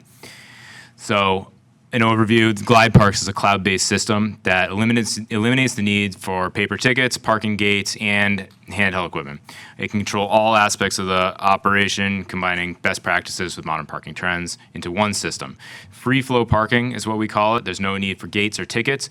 You pull into the facility, find a spot, and you complete your parking transaction after you've parked your vehicle. When you return to your vehicle, You get in the car and you drive away. There's no waiting in line at the gates, no looking for the ticket that you might have lost or left on the dashboard and watched it turn brown in the sun, and the machine won't read it anymore. Your transaction's already been done, it's paid, you just pull in and get in and head out. You're not waiting in line behind somebody else having a similar issue. It's a much, much smoother transaction. Next. A big portion of this is signage. We've been doing this for many, many years, and we've developed a really clear, concise signage platform that really helps customers understand what it is that they need to do. We use intelligent wayfinding signage all around the facility, and we use what we call the camera pay signage is also around the facility. So when you park your car, you can see the sign, tells you exactly what you need to do. And our marketing team is going to work with GRK to develop a look for the signage that's branded to the airport's specifications, rather than just the default premium parking operation. There's 3 different ways to pay. 4 actually. It's based on mobile payment options. So the first one is camera pay. You scan a QR code on the sign with your phone camera. It brings up a link. You press that. You enter your license plate number, and you put in your time that you're intending to return. And next button brings you to a payment portal where you can either enter in a credit card number, or you can use Apple or Google Pay. Just click it right on your phone, pays the fee, all set. Other options, we have a text-to-pay system. They're right on the sign there. It says text P12345. That's the location number. Text that to 504-504. It shoots you that link. You hit it, and then enter your license plate number, when you're leaving, payment. And for recurring customers, people who, frequent travelers, people who are there frequently, the most seamless way to do it is through our mobile app. Through the Premium Parking mobile app, you can create an account. You can register the license plate numbers of your vehicles in there. You can store payment information. What's really nice about that is you can also, if say your flight's delayed or you've changed your travel plans, you can go in there and just add time to your parking, just like you would with the parking meters downtown, right? Put the quarters in, you got to run back out and feed it again. A lot of people like to use the apps now because you're sitting in an appointment and it's running longer than you thought. You can add an hour, one click. So we have that as well. And then the last thing, which is not on the slide here, but which was mentioned, is we're also going to install pay on foot stations. If somebody just doesn't want to deal with using their phone, or maybe if you have a flip phone or something like that, there's some people who still have that kind of technology. You can walk up to a pay on foot station, and it works the same way. Type in your license plate number, when you're going to leave, what lot you're in, and swipe your credit card. That's it. So then, coupled with that, we also use our GlideEye license plate recognition system. So this gives us an additional layer of security to make sure that we capture all of the revenue that we can from the lot. Every vehicle entering and exiting the lot will pass by the license plate cameras, which will record the license plate number of the vehicle, which is then in our system. Glide Parks will associate that time and entry and exit with a ticket. So when you go to start your session, we'll already know what time you pulled in. And then if you go to leave, we know that that you paid through that time, or maybe not. For compliance, that's how we measure our ability to capture the revenue. Nationwide, platform-wide, we have a compliance rate of about 95.5%. That means that we capture the revenue from 98.5% of the vehicles that enter the lot. That's actually considerably better than you get with an attended gated system. And vast majority of people will transact their parking sessions right upon entering the lot. And for those who do not do that, we have several layers of enforcement and compliance to ensure that we do capture that revenue for the airport. Manual enforcement. Our staff will go around patrolling the lot with our enforcement app on a device. They'll walk the rows and capture the license plates. If we get to a vehicle that either didn't pay or has an expired session, they're still there, it'll pop up as a violation. What we'll do is we'll print out an invoice, leave it on their dashboard. So if you come back, you see an invoice there, you can click the QR code on the invoice and pay the outstanding fee, and no problem at all. In the case that that doesn't happen and somebody leaves the facility without having paid, the license plate recognition cameras will capture that, and the owner of the vehicle will receive an invoice in the mail requesting a payment for the unpaid parking fees. And then in the very unlikely scenario, but it does occasionally happen. We have some people who are kind of scofflaws and habitual offenders, don't like to pay, and they think that because there's no gates they don't have to. If vehicles that are seen on the facility, we keep a record of unpaid invoices. Vehicles that exceed a threshold to be determined by the aviation department will be identified by our staff while we're doing our enforcement, and we can boot them. And then when you come back to your car, they have to call, make a payment, and then they're immediately given a code to unlock the boot, and they can remove it themselves. They don't have to wait for somebody to come back. You're not sitting there for hours waiting for somebody to come and remove the boot from your vehicle. Call, make the payment, take it off, and then you're on your way. So that's how the system works. Like I said, it's a little bit of a deviation from what they have now, but it's very similar to what you see, all over like downtown areas and stuff. In fact, Premium Parking has we have about 35 locations in downtown Austin. So many of you may actually already have our app on your phone. Yes, sir. That's all I have. Thank you. But I do have a question for you. I brought it up to Mr. Cagle in our weekly meeting, and also Mr. Wilson. No, this is for you, sir. Not, Okay. This is for you. So here go my concern. I love this system. The toll road is similar to it. System similar. But here go my concern if we're saving money. If we have a system put in place where we remove employees from the booth, okay, they're not sitting there doing all that. We have a system in place. Why with technology, instead of employees have to walk cold, rain, to put a boot on the car because they got to scan it, and if it's over, they have to put a boot, right, before that person can leave?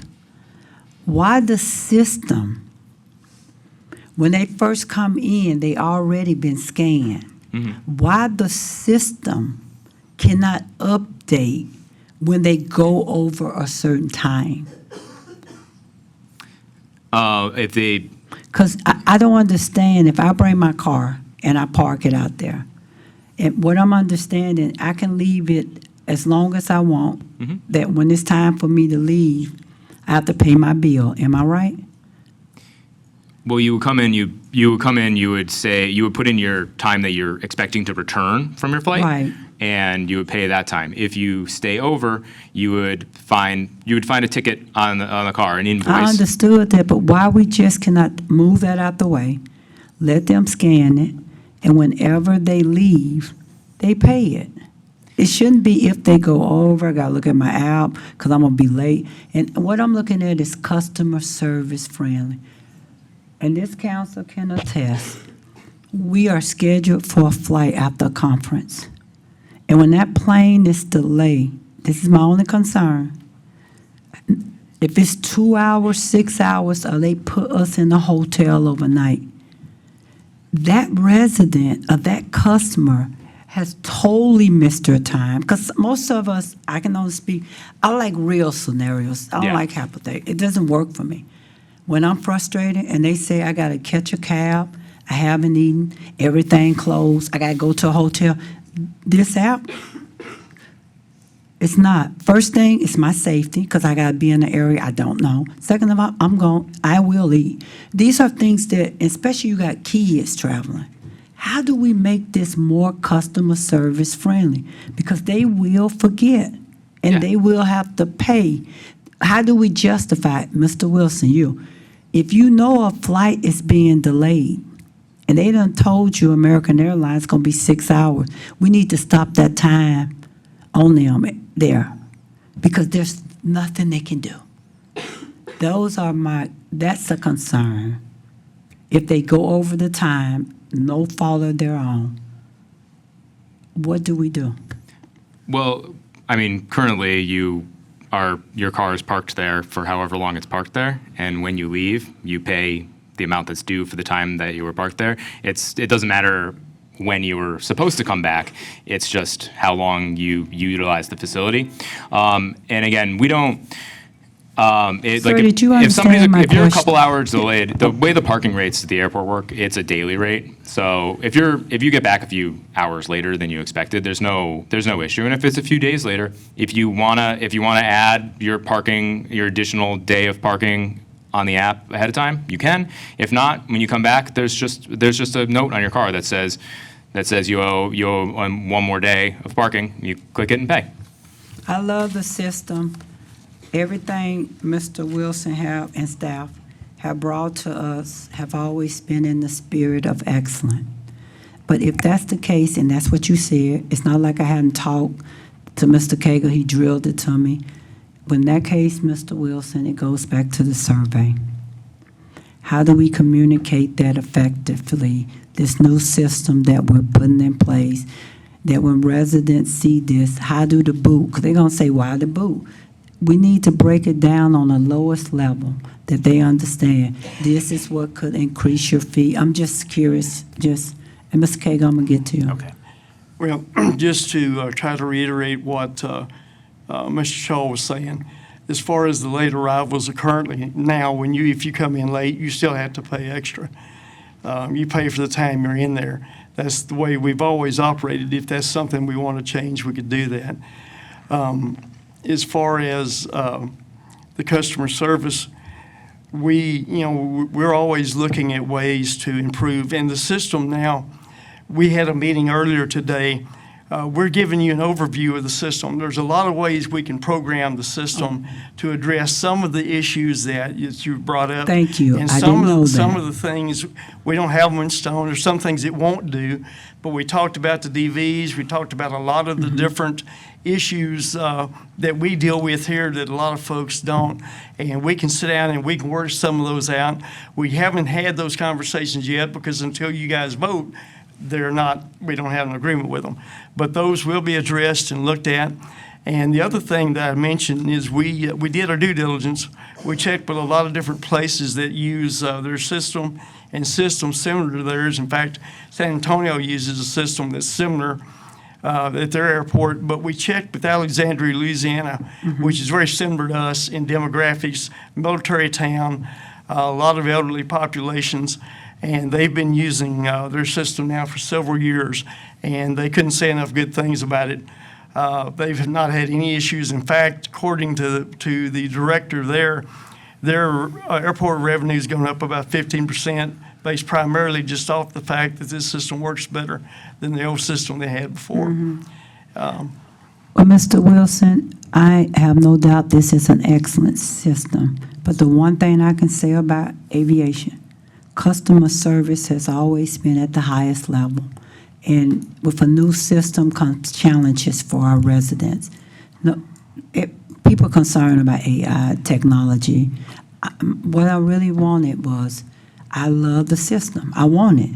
But customer service, I just want a better way to explain to them and get it up front. If the council vote for it, start right now, sharing that information. We're going to turn, and you probably are doing it. And one of the things you said that was so powerful, I, as your mayor, can only operate on the material that is put in my package. I had no idea that this system can be changed and moving. I would never ask that question. Well, I didn't know that.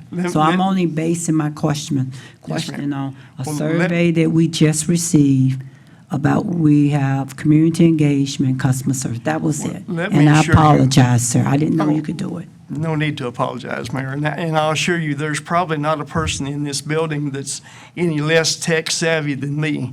Yes, sir. Yes, So sir. we sat down and had a long conversation this afternoon, and it's a new technology. I think as a city, we're always looking for ways to do things with a vision, future, something that benefits the citizens. But by the same token, we want to hold up that level of customer service. So I'm going to do everything we can, and Mr. Shaw's agreed to work with us and work within the system to try to make it as customer-friendly as we can. We're going to work with Tori's team to Yes, do a sir. tremendous amount of marketing, and we're looking at probably not going live with the system. We're still meeting with Republic Parking, I think, this week.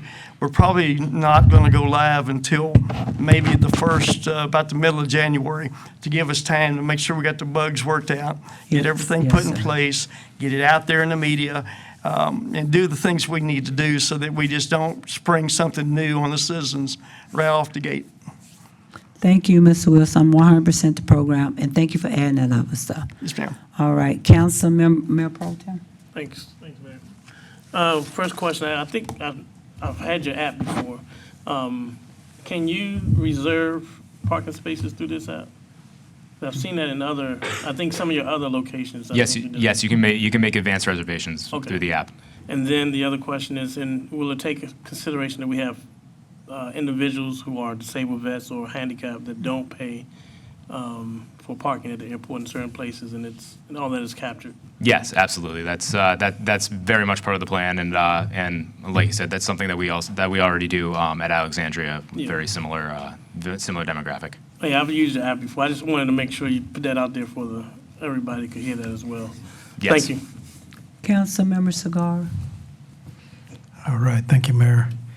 And Mr. Wilson, thank you for bringing our city into the modern world with all this technology innovation. And I'm familiar with a lot of these apps. I've probably got 3 or 4 of them every time we travel, either Miami, Alexandria, so I've used them. And a lot of times it's just reading the instructions and learning how to do this. But my question is, we have parking, and I don't know if you covered this or not, maybe I missed it, but we have a lot of veterans that don't pay. How does that work for our veterans that don't pay any parking? Yes. So none of the policies are going to change. All the policies that are in place at the airport right now is regarding the rates, who pays, where they park. All that's going to stay in place. We're going to accommodate that. The system automatically recognizes DV plates, and those are placed on a white list. And and other folks can essentially register as their account as somebody who meets one of these qualifications for free or discounted parking. It's already programmed in the system to give them the appropriate rate structure. So they do have to register ahead of time? Because I don't have DV plates, but I do get free parking because I got Bronze Star plates, so I don't. So ahead of time, it's just getting that registered ahead of time? Some plates are automatically recognized. Others may just need a quick phone call to our customer service line. And you could start your session and then make the phone call later. And if you meet one of the criteria, the customer service agents will just give you a refund. And then if you have an account with us, they'll apply that discount to that rule to your account permanently. So then it'll always work. Got it. And the differentiating between the covered parking and the long-term parking, it knows where you park? Yes, so there's separate entrances to the short-term and the long-term parking lots. They're actually 2 separate locations in the system. It treats them separately. It's a different number. Or if you go to, the system will see which entrance you entered in and know that. The signage in that area will have a different link. And then if you use the pay on foot station, it'll just ask you if you parked in short-term or long-term. No, I think it's great. I think that a lot of our citizens would love that because I know when I get out, you have to pull your registration, you got to pull your ID, and you got to give them your phone number in order to that gate to go up. And so now you eliminate that, it's going to speed up the process.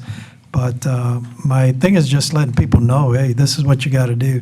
Get registered ahead of time to make it easier, so. Yeah, it's all about the communication, and but again, it's easy to do after the fact as well, and go back and retroactively make the change to the account and get a refund. No, I think it's great. Thank you, Mr. Wilson, appreciate it. Thank you. Councilmember, thank you. We're not finished. Councilmember Solomon? Thank you, Madam Mayor. I wanted to ask Mr. Wilson, with all of this going on, is there additional lighting at night that will be needed? No, sir, it won't change the complexion or the layout of the parking lot at all. Okay, so they will be able to see when they go, somebody need to go to the machine and purchase their parking, pay for their parking, they'll be able to. Yes, the existing lighting will be adequate, and if it's not, like I said, we're going to go through a transition period between now and January, and if we see a need for additional lighting, we can address that as well. Great. But the layout of the parking lot's not going to change at all. Great. The only thing that'll change is the current gates that we have now, and ticket spitters will go away. They'll be replaced by cameras, and you'll just drive through. But it's where the signage and things are, where you see the phone number or click the QR code.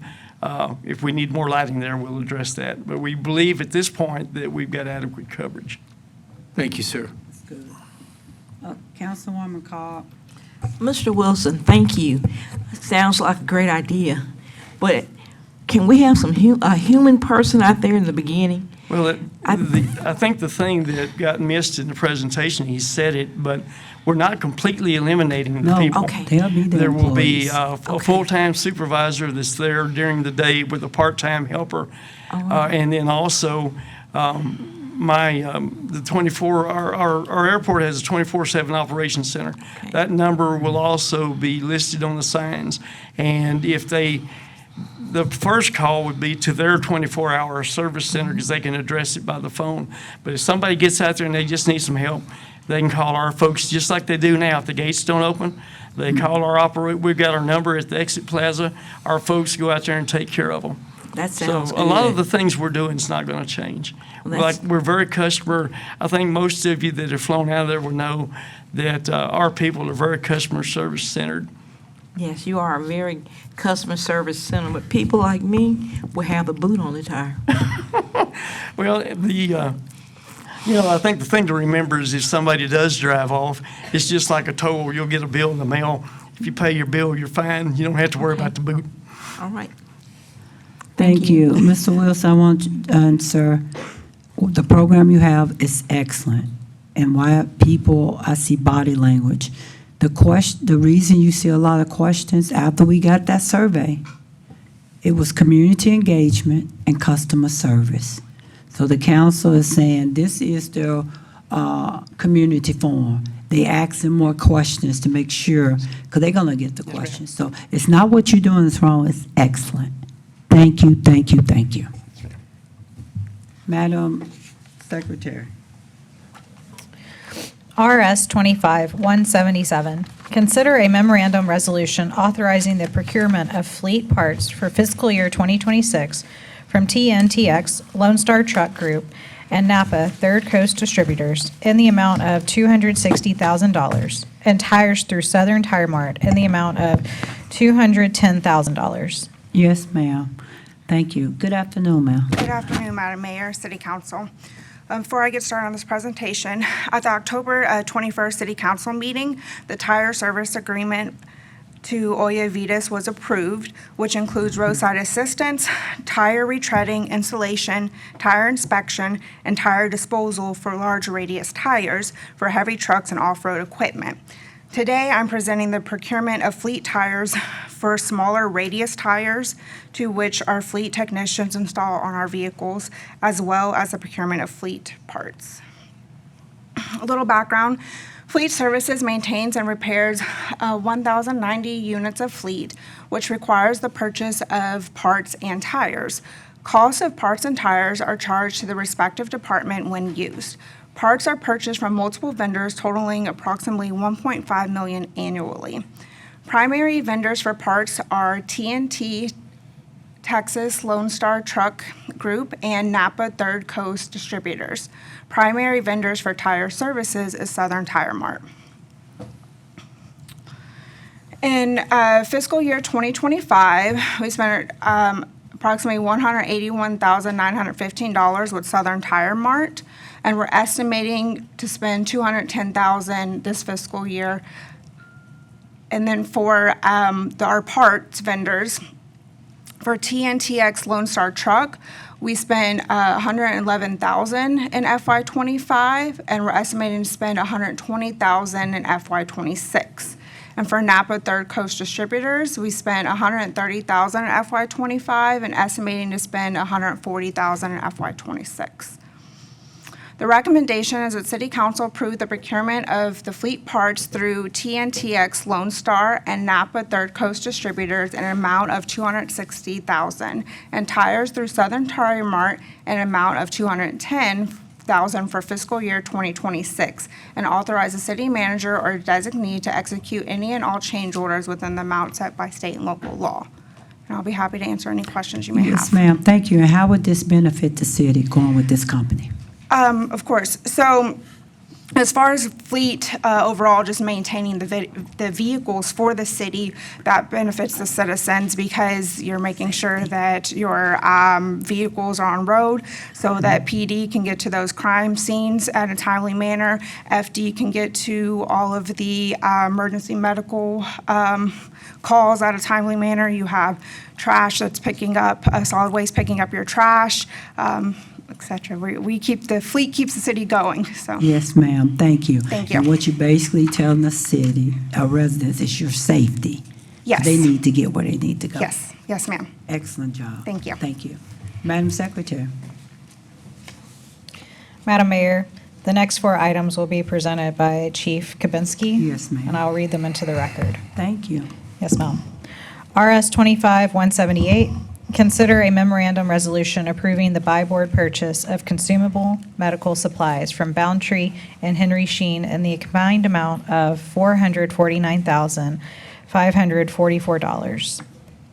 RS 25-179, consider a memorandum resolution approving the purchase, repairs of portable radios and mobile radios from Daly and Wells Communications Incorporated in the amount of $385,736. RS 25-180, consider a memorandum resolution approving the purchase of 24 cardiac monitors, defibrillators, and associated accessories from Zoll Medical Corporation in the amount of $1,590,728.62. RS 25-181, consider a memorandum resolution approving a firework display permit application for a firework display at the Killeen Municipal Court on December 5th, 2025. Thank you, Chief, as always. It's always good to see you. Your team is top of the notch, and thank you. Even though they execute, your leadership has to motivate. Just know that. Thank you. Thank you, and good evening, Mayor, Mayor Pro Tem, City Council, City Manager. I think I win the gold star for requesting the most dollars to be spent this evening as we roll through these. Yes, sir. First is purchase of consumable medical supplies. Killeen Fire Department purchases our medical supplies for the delivery of EMS, our emergency medical services. And this is used to cover more than 23,000 EMS calls annually. In conformance with our city policy, our consumable medical supplies are purchased through a cooperative contract, and we utilize 2, Boundtree Medical and Henry Shine, both through buy board contract number 704-23. We use these because we can use both of those vendors and go month by month and see who has the cheaper supply. Our EMS captains do a great job. They do that on a weekly basis. In the hallway, we often see boxes show up just about every day to make sure that our ambulances have the equipment that they need to be able to provide the services to our citizens when they need those life-saving services. The combined expenditure is not to exceed $449,544, and this is a budgeted expense with no additional funding that would be required, and this does conform to city policy. Our recommendation is that we authorize city manager to execute the contracts with Boundtree and Henry Schein, and authorize that city manager or his designee are able to execute any and all change orders within the amount set by state and local law. And I'm here for any questions. Thank you, Chief. No questions. Next.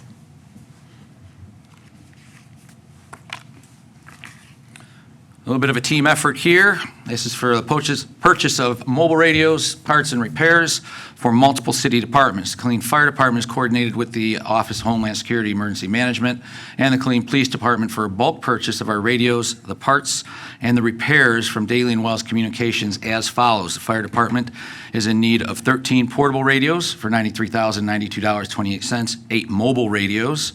Those are the ones that go in the vehicles for $72,698.26, and then the associated parts and repairs that happen throughout the year with regards to antennas, if a screen breaks, things like that, and then the labor cost that goes into that if it has to be sent out if our support services division isn't able to repair it.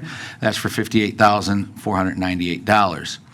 Office of Homeland Security Emergency Management has 1 portable radio that they're in need of for $7,194.94.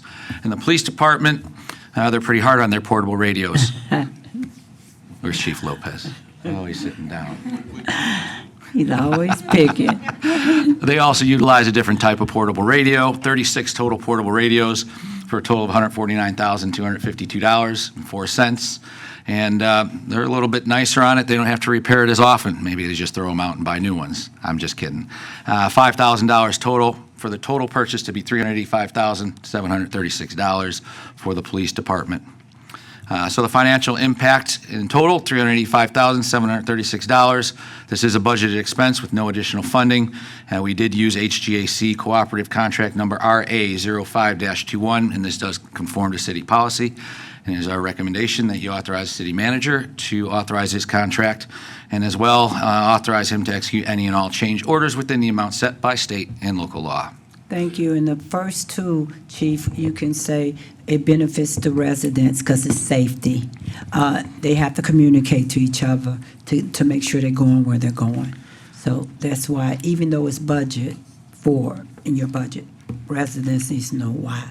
That is correct. These radios are our lifeline, as was evidenced, as you referenced earlier in the meeting this weekend. Those radios were the lifeline for our police officers as they radioed back to let them know that our police officers were under fire and they were able to move to safety and do what they had to do to continue to make our city safe. And we talked about that, so yes, sir. Okay, we have a question. Stand by. Mayor Pro Tem. Thanks. Chief, are these the same radios that we currently use? That is correct. Okay, that saves the other question I had. Thank you. The floor is yours, Chief. Thank you. Perhaps the most exciting one of the night. They're all exciting, but this one excites us the most. Purchase of cardiac monitor and defibrillators. Cardiac monitors and defibrillators are used to detect and treat life-threatening heart rhythms, and they also continuously monitor the heart's electrical activity and can deliver electrical shocks to restore a normal heart rhythm or to pace the heart.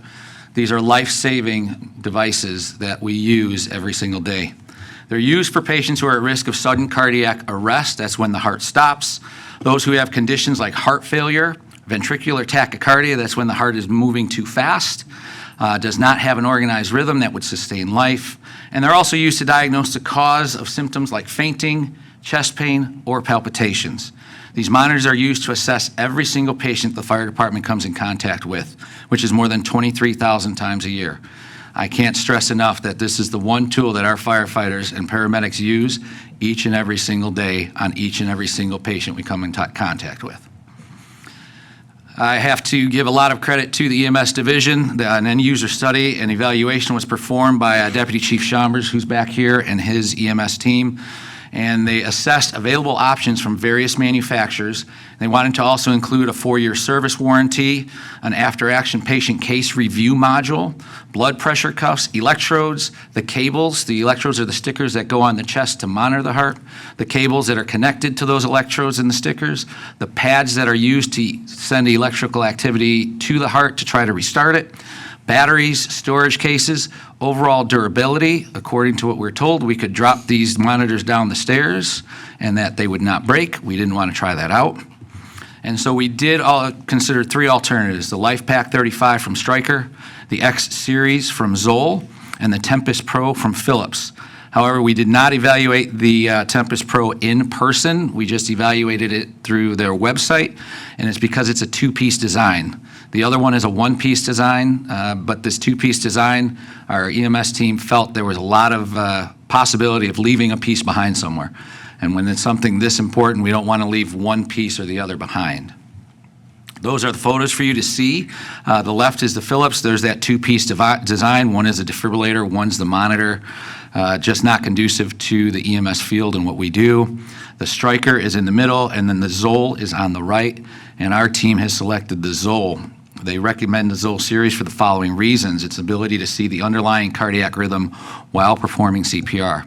When we have to give patient in the unfortunate circumstance of giving CPR, giving that compression gives a lot of artifact, and you can't really see if the heart is beating underneath, and so you have to stop. The worst thing you can do to somebody who needs compressions is stop the compressions. This actually allows you to see if the heart is beating while you're giving the compressions. Very forward-thinking technology, one-of-a-kind technology that's out there. There's also CPR feedback when we have to give manual compressions. It will tell the paramedic, push harder, slow down, go faster, and you can actually see it on the monitor. It gives feedback. We are human beings, and human beings are just not great at CPR, even if we're the best trained paramedics in the world. That feedback is important. It also includes an EKG printer that's in the unit so that we can print the EKG out and give it to the doctors, which is imperative for somebody who's suffering from a heart attack, because they can see what was happening in the field. Quite often, in the 15 minutes it takes, by the time we get to the hospital, that heart rate has changed. And sometimes they say, well, we didn't see what you saw in the field, and you get released from the hospital, and it's frustrating for a patient. Well, now we have the ability to give that EKG to the doctor and say, no, look, see, they did have this happen, and allows that patient to get better care in the ER as well.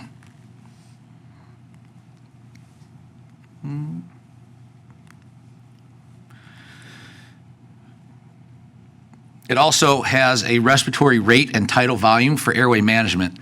Only Zoll has that ability. That this respiratory feedback tells us if we're giving them enough air. Sometimes if you give too much air to somebody who's critical, you can cause higher pressure in the brain. You don't want to do that. This gives real-time feedback that we're giving them the proper amount of air at the proper rate. Also transmits information to the hospital through Bluetooth and Cradlepoint. So now the ER physicians will be able to get our information from the field in real time before we even arrive at the scene. And there's also remote access to real-time and post-event cardiac data for quality improvement. Our EMS captains will have the ability to see what the crews are doing, even if they're not on scene. Something that we're very excited about, that they can actually, look from their vehicle, not have to crowd the back of the ambulance, and see what the crews are seeing on the monitor. So again, very, very forward-thinking technology. Financial impact, the total cost for 24 cardiac monitors, which will outfit all of our fire engines as well. You might ask, well, if we only have 10 ambulances, why do we need 24? Because it's imperative that our fire engines have these devices as well. They can start treating a patient before an ambulance gets there, if there's an ambulance coming from a farther station, because the one that's in district is out taking care of another patient. Our fire engines have paramedics on them. We want to be able to give the same care to all of our patients no matter what type of vehicle shows up. So that's 24 cardiac monitors for $1.59 million. And our partner Zoll is giving us what I feel is a very fair deal in the fact that you don't hear this very often. They're willing to finance this for 5 years at a 0% interest rate. That speaks to partnership. And so the expenditure would be based over 5 years at $318,145 per year, and this does conform to city policy through a Zoll Sourcewell cooperative contract number 041823. And we do recommend authorizing the city manager to execute the purchase of the 24 monitors based on that finance agreement of 0% interest over 5 years. and authorized to execute any and all change orders within the amount set by state and local law as well. And we do have Shayla Price from Zoll here with us today. Given the importance of this, she's just here for any questions, and again, showing support as well, that this is not just selling us something. This is about a partnership, because we will have these items for at least 10 to 15 years on our ambulances, taking care of our patients and citizens. Yes, sir. So Chief, what you said in your presentation, this equipment is needed for safety. This equipment is customer service focused, and it benefits the residents. And the last one, it's like a real-time crime center.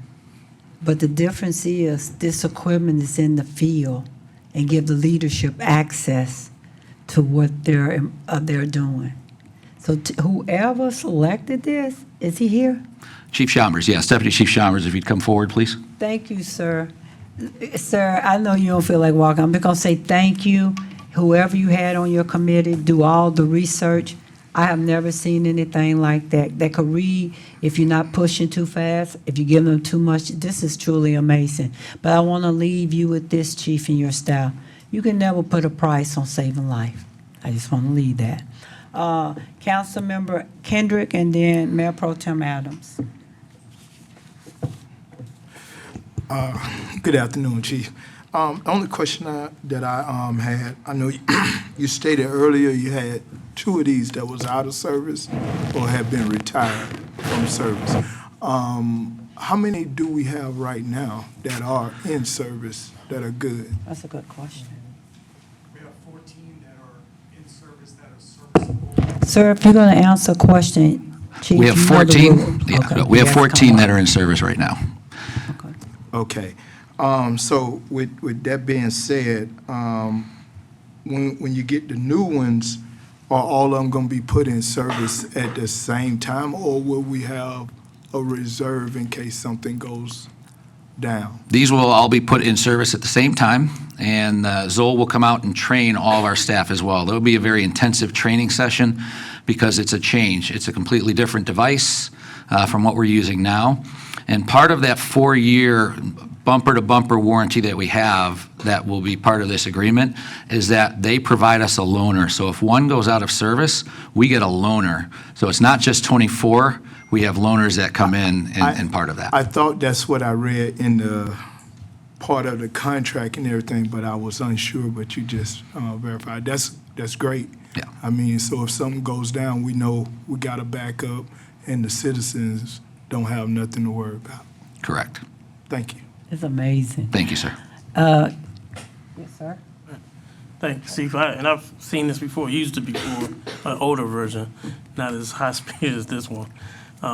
But and this may be minutia, but and I believe these have consumables on them. And I don't remember seeing it in the contract, but what is does this include replacement parts or the consumable parts like the pads and what have you that can't be cleaned? So the consumables are part of our budgeted amounts that was that previous presentation I gave you. Things like cables, those are covered under the warranty. So non-consumables are covered under that warranty for the 4 years. Thank you. Okay, Chief, thank you. You can go to the next presentation. Great job, sir. Great job. Okay, final one. City staff is working to prepare for the annual downtown event, Holiday Under the Stars Festival and Tree Lighting, which is going to be held on December 5th, 2025 this year. A little bit of a change to how things are going this year. With the tree lighting, they'd like to add a little bit of an enhancement to the event, and a small public fireworks display is being planned for the event at the Killeen Municipal Court. It will be timed with the lighting of the Christmas tree. The Killeen Code of Ordinance, Sections 11-6, provides that the council may permit the use of fireworks for public display, and an application was received on September 7th from Magic Display Pyrotechnics, FX. The fireworks display would take place on December 5th at 7:30 p.m. at the Killeen Municipal Court. Licensing, insurance, site plan, storage, and the types of fireworks have all been provided in accordance with Section 11-6C. Fire marshal has reviewed the application with no significant findings, and therefore staff does recommend that City Council approve the application submitted by Magic Display Pyrotechnics for a fireworks display on December 5th, 2025. Now, the who, what, when, where, why benefits the residents, I need that. But I also want you to let them know how that process, it's going to be people out there. A lot of people don't know. So we don't want them to be fearful for coming out there and then the rumor mill on Facebook go crazy. Could you just elaborate on that? And there are no questions for you after this. You can. So what's allowed is very limited in scope. We can't have large shells that are aerial and that go off. This would be more of what they call cakes. So they're going to put some flare behind it. Those cakes would be located in the parking lot behind the train station. And they'll go up about 15, 20 feet in the air at most. It's a one-time shot, so kind of like what you would see when the football team comes out, when they're announced at the beginning of the game. They shoot off one time. It's just kind of a big flare, and that's it. There's not going to be any loud bangs that go off with it. It's more for a light display, but because they are fireworks, they still have to be permitted. So residents, you can come downtown because the fireworks display will be all the way on Zephyr Road. It would not be in the downtown Avenue D area. So Chief, thank you for that detail. No, so those would be They're gonna right be behind- downtown? They would be downtown where The training center is on. I'm sorry, I'm using the wrong term. I call it the old train station. Chamber of Commerce building. said I'm that. sorry. I said that, but when you said the training, because I that's have what's it- in the package. I have it thought- stuck in my I didn't head. know if y'all had changed it or not, but when you said My apologies. training, that is not in our. Chamber of Commerce That was not building, in ma'am. our package. Chamber of Commerce Oh, building, ma'am. okay. It'll be in the parking lot of the Chamber of Commerce Okay, building. so I didn't, I just said that because maybe y'all had updates we hadn't gotten. Okay. So it will be behind the chamber, but we will have firefighters out there during the whole time. So That is please correct. come out. Thank you, Chief. Thank you, ma'am. I apologize for the And I miscommunication. saw your, Jen, good to see you. Saw your wife back there. Good to have you here tonight. All right, Madam. The next two items are public hearing items, starting with PH 25062. Hold a public hearing and consider an ordinance submitted by Teresa Lau on behalf of 440 Group Limited, case number Z2528, to rezone approximately .04 acres out of Lot 4, Block 1 of the 440 Plaza Shopping Center addition from B5 Business District to B5 Business District with a cup conditional use permit to allow for the sale of alcoholic beverages for on-premises consumption. The subject property is locally addressed as 1044 South Fort Hood Street, Killeen, Texas. And the next public hearing is PH 25063. Hold a public hearing and consider an ordinance submitted by National Logistics Training Center Incorporated on behalf of the Catholic Diocese of Austin, case number Z2529, to rezone approximately 14.751 acres, being Lot 11 of the Willie F. Stefik addition, and approximately 13.711 acres out of the G.W. Ferris survey, abstract number 306, from R1 Single Family Residential District to B4 Business District. The subject properties are locally addressed as 102, 108, and 110 West Elms Road, Killeen, Texas. Yes, ma'am. Thank you. Sir, I can pronounce your first name, but could you pronounce your whole name for the Yes, cabinet? ma'am. I'm sorry. My name's David Hermosillo. I'm with the Planning Department. I'm a senior planner. Yes, sir. And I'm sorry for not being able to answer the question earlier. I Oh, was that's filling in okay. for Ms. I Masher. it was on the spot Okay. because it wasn't scheduled, but I'm on that who, what, when, where, why, and how do we fix it, and how do we benefit the resident? Yes, So that ma'am. was no dig on you. Good evening, Council, Mayor. Yes, We'll sir. get started tonight. So the applicant's requesting a conditional use permit to allow for the sale of on-premise consumption of alcohol in conjunction with the proposed bookstore and cafe. So if proposed, the bookstore and cafe intends to serve both cocktails and non-alcoholic drinks. The alcohol service will be secondary to the actual bookstore and cafe use. The subject property is located in the neighborhood infill on the growth sector map, and it's designated as regional commercial on our future land use map in our 2040 comprehensive plan. So you can see the red star gives you an approximate location of the property requesting to be rezoned. So the outline right there in pink is the location of the actual suite itself in the 440 Plaza. So this is an actual picture of the suite that's requesting to be rezoned. This is a view from looking out in the parking lot. This is a view from the subject site. Now we're looking towards some of the surrounding businesses. Thank you. This is looking towards Fort Hood Street. And this is facing down the 440 Plaza looking towards the north. So staff did notify owners of 15 surrounding properties regarding this request. As of this date, staff has received one written opposition, one response in support, and one response in opposition of this request. The zoning map here shows you that a majority of the area is Zone B5. We do have some RC1, we have a BC1. This is all strictly commercial. We do abut a residential subdivision back there behind the 440 Plaza on Santa Rosa Drive. So staff recommends approval of the applicant's request to rezone the subject property from B5 Business District to B5 Business District with a conditional use permit, CUP, to allow for the sale of alcoholic beverages for on-premise consumption as requested by the applicant. Do I have any questions? Yes, sir. Mrs. Mesher normally read the one citizen complaint. Yes, ma'am. I don't actually have that with me. Do you have it, Madam City Attorney? And the only reason we may have it, but the residents. Yes, So ma'am. it's important when they make a vote, like if it's like, I just don't want it, or they have serious concerns. So if I recall from memory, the actual complaint was from an adjacent property owner in the R1. They had made a statement as to some of the happenings that happened in the 440 Plaza, and they were concerned that this would create more of a problem in the 440 Plaza. Yes, sir. Thank you, Con.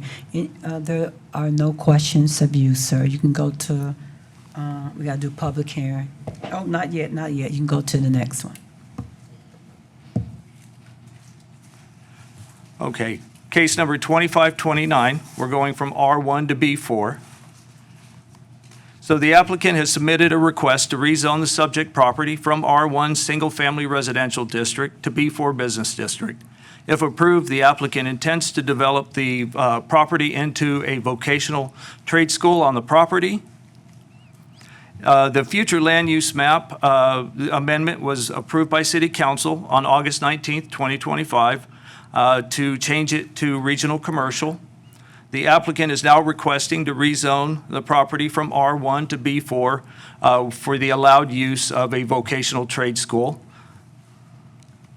The subject property is located in the intended growth area on the growth sector map and designated as regional commercial on the future land use map and the Clean's 2040 comprehensive plan. So the star gives you the approximate location. It's just to the south of Elms Road and just to the east of South Fort Hood Street. So this is the outline of the actual property itself. So as you can see, it goes all the way from West Elms Road, comes all the way back and butts the subdivision along Sladacek. So this is a view of the subject property. We're facing south from Elms Road. This is a view from the subject property. We're facing across the street. There's a convenience store right across the street. And we're looking west on West Elms Road towards South Fort Hood Street. And we're looking east on West Elms Road. Now we're looking down towards Ellison High School. So staff notified owners of 75 surrounding properties regarding this request. As of this date, staff report, staff has received no written responses in opposition to this request. However, during the Planning and Zoning Commission meeting, we did have an adjacent property owner that had a concern request about the screening. So she was voicing her concerns about the screening between the actual vocational school and her residence. So the standards regarding screening devices were amended in September of 2024. City Council, through Ordinance 24039, actually approved the construction, it's a requirement for construction of an 8-foot masonry wall or screening device between any proposed commercial and residential.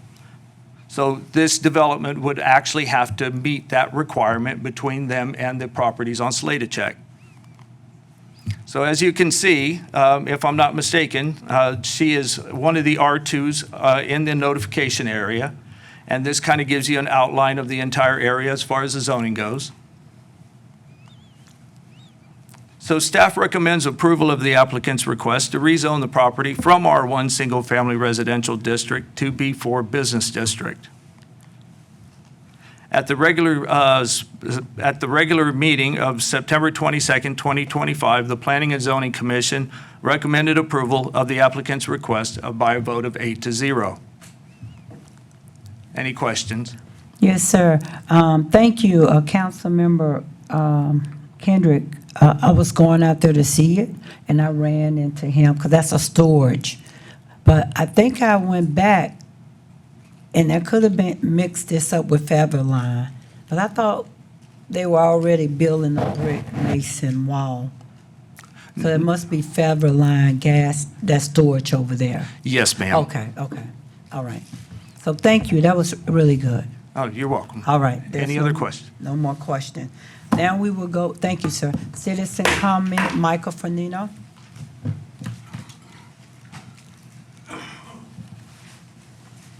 Good evening, sir. You have 3 minutes. That survey, all of your responses, that was the best kabuki theater this side of Osaka I've ever seen. For over 10 years, everything that has been a major concern on there, I've been standing here in front of you in several iterations of council saying, this is what we need to look at. You talk about transparency, responsibility, controlling the narrative, Ms. Gonzalez, that's all you do is control the narrative. You won't sit down. Are the residents aware how many times over the last month and a half I've tried to have a sit down with myself and a couple of citizens to address exactly these issues? But in light of that survey, that puts my credibility even more rock solid and establishes all of yours collectively at 0. Madam Mayor, you talk about officer safety. We need a robot. Where was all this concern for officer safety after Officer Hornsby so many years ago? Doesn't matter. You're a resident of Killeen. You're going to respond to me. I'll respond to your comment. Yes, sir, and Where- if you wanted me to answer you? You can Chief- answer after. This is my time. Okay, go right I have the on, floor, then. not you. That is And this correct. is the problem. You want to dominate the narrative, but you don't want to hear it from anybody else. More cops, more code enforcement, et cetera, et cetera, et cetera. Why don't you ask the head of code enforcement just over the last couple of months, how many complaints that I've put in my general neighborhood? You want to talk about attracting business, which aside from gas stations and chicken joints, you want to attract business and a better class of resident around here? How about we take care of our own? How about we clean up the streets, get more patrol officers out? Nothing I haven't said in the last 10 years. Y'all pat me on the head, you ignore me, you excoriate me. You want to talk about crime solutions? I seem to recall the Crime Solutions Committee was my idea. You changed it to the Crime Prevention Committee was my idea. You changed it to Crime Solutions, and you put a woefully inept and unqualified person to run it, and you wouldn't even let me sit on that committee. And what do we get for our efforts? We got nothing from that. He controlled the entire agenda, didn't want to hear it. It became more of a woke funding of nonprofits. And when I called him out for his lack of qualification to make any judgment about crime or take any input on crime, he jumps off the dais and tries to attack me out in the gallery. So, no, you don't have the answers. You need to sit down. After this meeting, I'm going to request another formal meeting with a few of you. Do you have the courage to sit down with me? You know that I'm on point, articulate, and can expand on any topic of concern. but not one of you has the courage to sit down with me and a few other citizens in a rational discussion.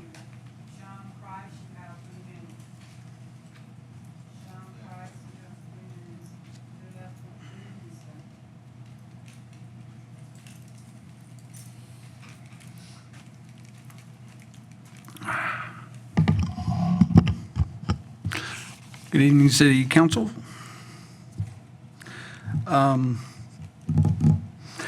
Yeah, the citizen survey, if you do the math on that, 545 out of 160 is 0.340625% of the population. So I think that if we're going to do a survey of Killeen, we might want to get some more saturation to get more accuracy, right? Less than 1% of the population surveyed, I call that suspect. It's not an effective evaluation of the true sentiment of your citizenry, yeah, in my opinion. I don't know if you think that less than 1% is an accurate representation of how your citizens feel about the community that they live in. Congratulations on the $50,000 for the solar farm, even though that it kills the land and birds and small animals. That's just my opinion, in fact. Amazing work for the new cardiac monitors. My only question is how long do they actually live for? What is their lifespan, right? So do they last 20 years, 10 years, 15 years out of the overall use of them? So 10 years? Okay, oh, I didn't hear that, so I apologize. That was my only question. Otherwise, it's awesome product, awesome investment for that. The other thing is about the radios. When the police are engaging in their criminal activity and the radio gets broken, is there an offset that's billed to the criminal? Or such as when the fire department bills the people for services, right, for coming to their house and putting out the fire and they get a bill later afterwards, right? What's that offset, right, due to the budget? Or is that even considered? That's not us. It's not considered? Okay. Whoever called the fire station to pick them up, that bill is on them.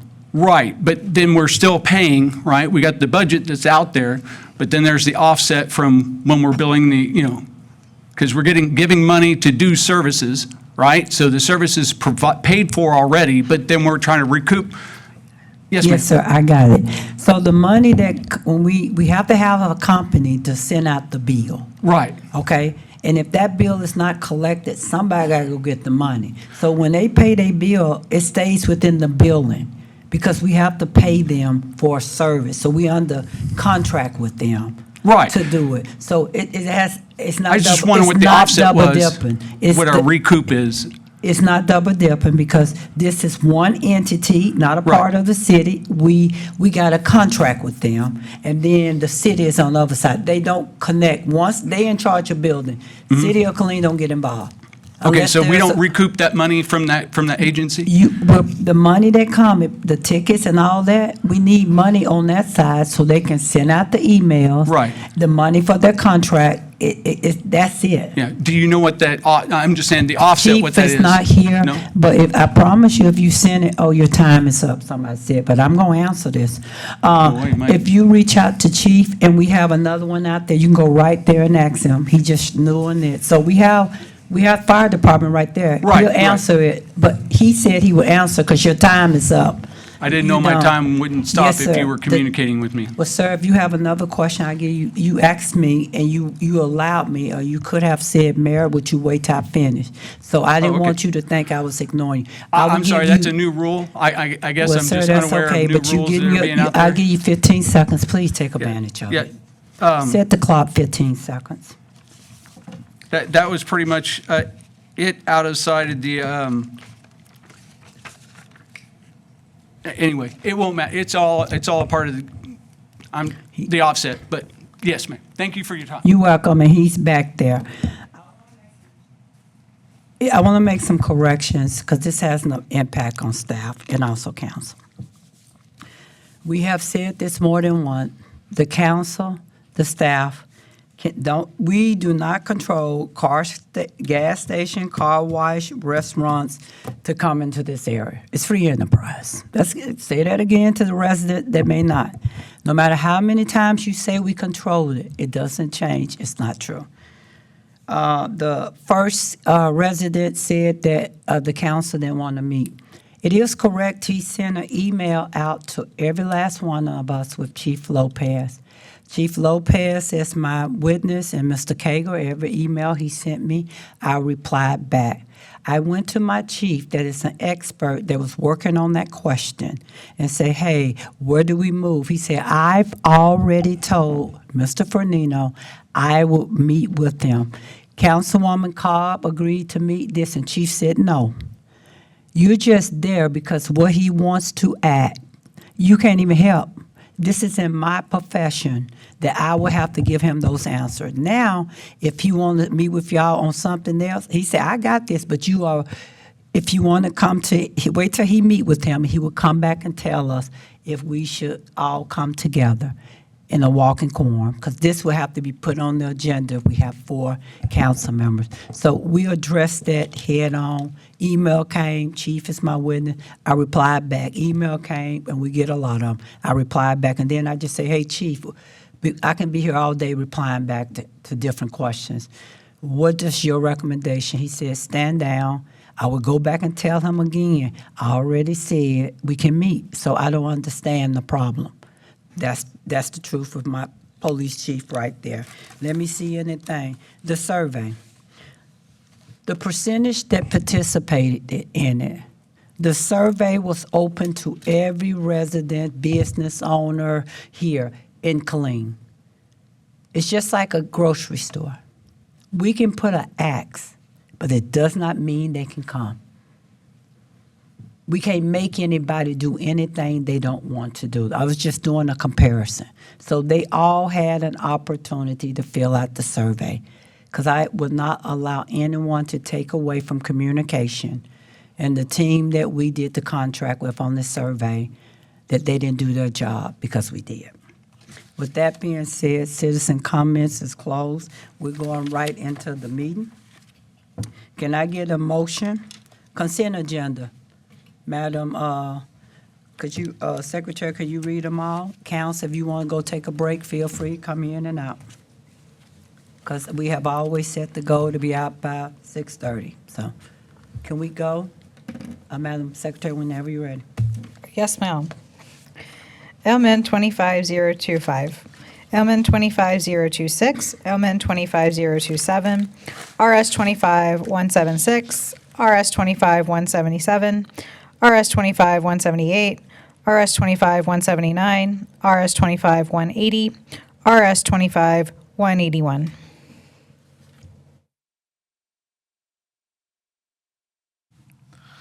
Mayor, I move to approve the consent agenda as presented. Mayor, I second. All in favor, yes. All opposed, no.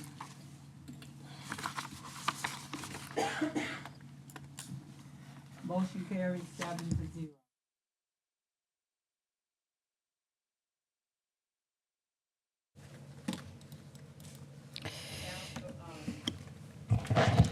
The item that's on the agenda is already presented.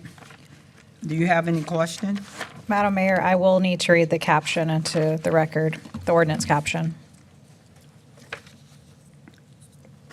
For PH 25062, an ordinance amending the City of Killeen zoning ordinance by changing the zoning of approximately .04 acres out of Lot 4, Block 1 of the 440 Plaza Shopping Center addition from B5 Business District to B5 Business District with a CUP conditional use permit, providing a savings clause, providing for the repeal of conflicting provisions, providing for an effective date.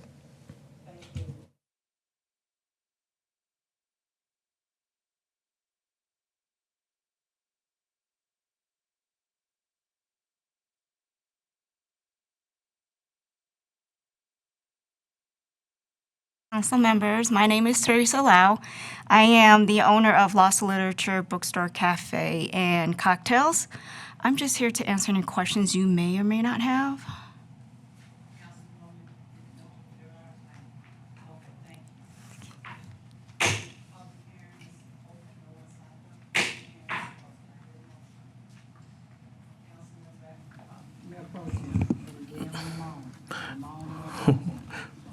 Madam Mayor, I move to approve PH, oh God, I lost it.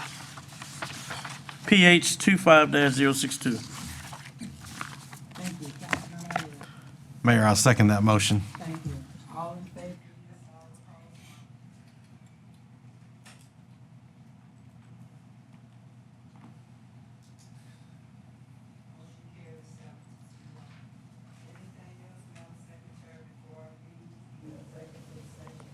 Oh, yes, ma'am. There's another public hearing item and a discussion item. So we're going to PH 25063. The caption of the ordinance reads, "An ordinance amending the City of Killeen zoning ordinance by changing the zoning of approximately 14.751 acres being Lot 11 of the Willie F. Stefik addition and approximately 13.711 acres out of the G.W. Ferris Survey, abstract number 306 from R1 Single Family Residential District to B4 Business District, providing a savings clause, providing for the repeal of conflicting provisions, providing for an effective date." Thank you, Madam Secretary. Is the applicant here? And would he or she like to speak, sir? Please state your name. You have 3 minutes. Mayor, Council, my name is Armando Prescott, and I'm the director of the vocational school, and just wanted to see if anybody has any questions. Thank you, ma'am.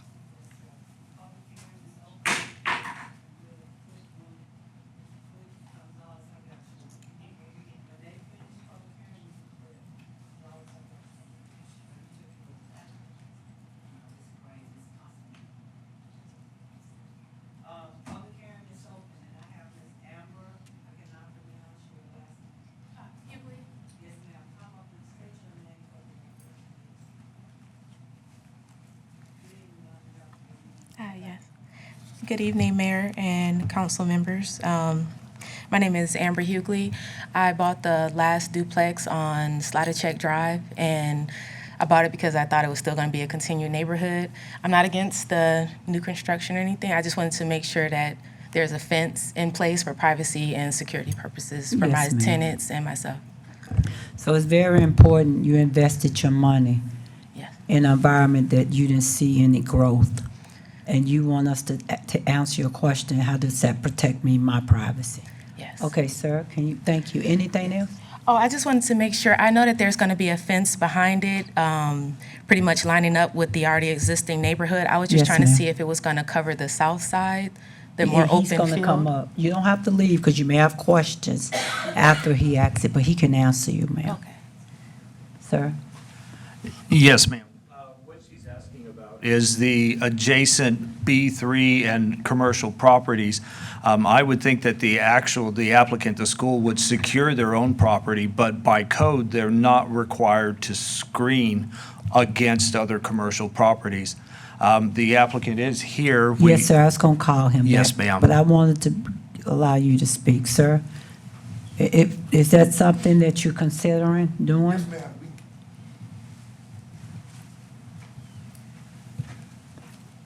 Right now, the only thing I know is, I know we're covering the whole backside, and the side, I don't know yet until probably, however they do the ground, is most likely we probably gonna do the fence because we want the whole thing fenced in. Yes, sir, but I would like to just propose this to you. This young lady invested her own money and bought a duplex, and she wants her privacy. Yes, ma'am. And I would hope that we can't mandate you according to our ordinance, but that you would take it back and take under consideration, if that was you, and something popped up after you invested your money, would you not want your privacy? Yeah, no, yes, ma'am. We spoke before, and yeah, we are gonna have that 8-foot wall. Okay. Most likely it's a wall. We so. can't make you, but. Yes, just ma'am. I say- got you, ma'am. You know, think about it. Okay. Yes, ma'am. Ma'am, are you satisfied with your answer? Yes, and I want to just thank everyone for their time. Oh, no, thank you for being a part of it. Yes. Public hearing is closed. Councilmember Alvarez. Mayor, I move to approve. I'm sorry, I apologize. Councilwoman Gonzalez. That's fine. Madam Mayor, I move to approve PH 25-063. Thank you, Councilmember Alvarez. I'll second that. Thank you. Thank you, Mayor Pro Tem, for reminding me, because I was moving. Okay, we have discussion items. Just a moment, Mayor, we have to take a vote. Oh, Lord. Okay, I'm sorry. All in favor, yes. All opposed, no, because I'm trying to get where we need to be. 7-0, all in favor. Discussion items. DS-25-51, discuss nominations and voting procedures for the entities appointed members of the Board of Director of the Bell County Tax Appraisal District. Madam City Attorney. Thank you. Good evening, Mayor and City Council. This is the tax appraisal district item that was referenced earlier in the meeting regarding the Board of Directors. So you've seen this background before, but due to changes in state law in the last several years, 2 directors will be elected by the taxing units this year for a term beginning January 1, 2026. So just a little bit of more of a review. All taxing entities nominated up to 2 candidates before October 15th of this year. City of Killeen nominated Kenny Wells and Ricky Williams. The appraisal district sent the ballot to us last week, and we do have that ballot. Didn't have it in time to put it in your packet, but there are 5 names listed on the ballot that you'll see when you vote on this at your next meeting. The first 2 are Sam Fulcher and Todd Scott, who are current members. Oliver Mintz is the 3rd, and then Kenny Wells and Ricky Williams, the 2 City of Killeen nominations, are the 4th and 5th on the ballot. And we can only vote for one. No, you can allocate your votes however you would Half like. and half. You have it doesn't have to be half and half. You can allocate the votes however you want. You have 218 votes out of the total 2,000, so you could vote in any number for any of those candidates. You could apply them all to one candidate or separate them. Yes, ma'am. So each entity receives a certain percentage of the 2,000. So based on the total tax levy, the city has 218 of those votes, and the city is required to adopt a resolution with its vote by the second meeting after receiving the ballot. So that's next meeting, November 18th. Yes, ma'am. All right. So, council, I just want to say this. We have 2 great candidates. We only had one. We had months to look for someone. We didn't have anyone. So, Mr. Wells called and asked if he could do it because he was nominated by the same council last year. One of the things we charged was that person that was here, they would go out and get your votes because it was only one. This council charged that person, and I charged the council to assist them. And we do have 2 good candidates. It's just the way, we had one at the time. And I found out today when I received a call that Bell County had hadn't voted on it, but the commissioners was leaning toward Mr. Wells they're giving all their votes to him.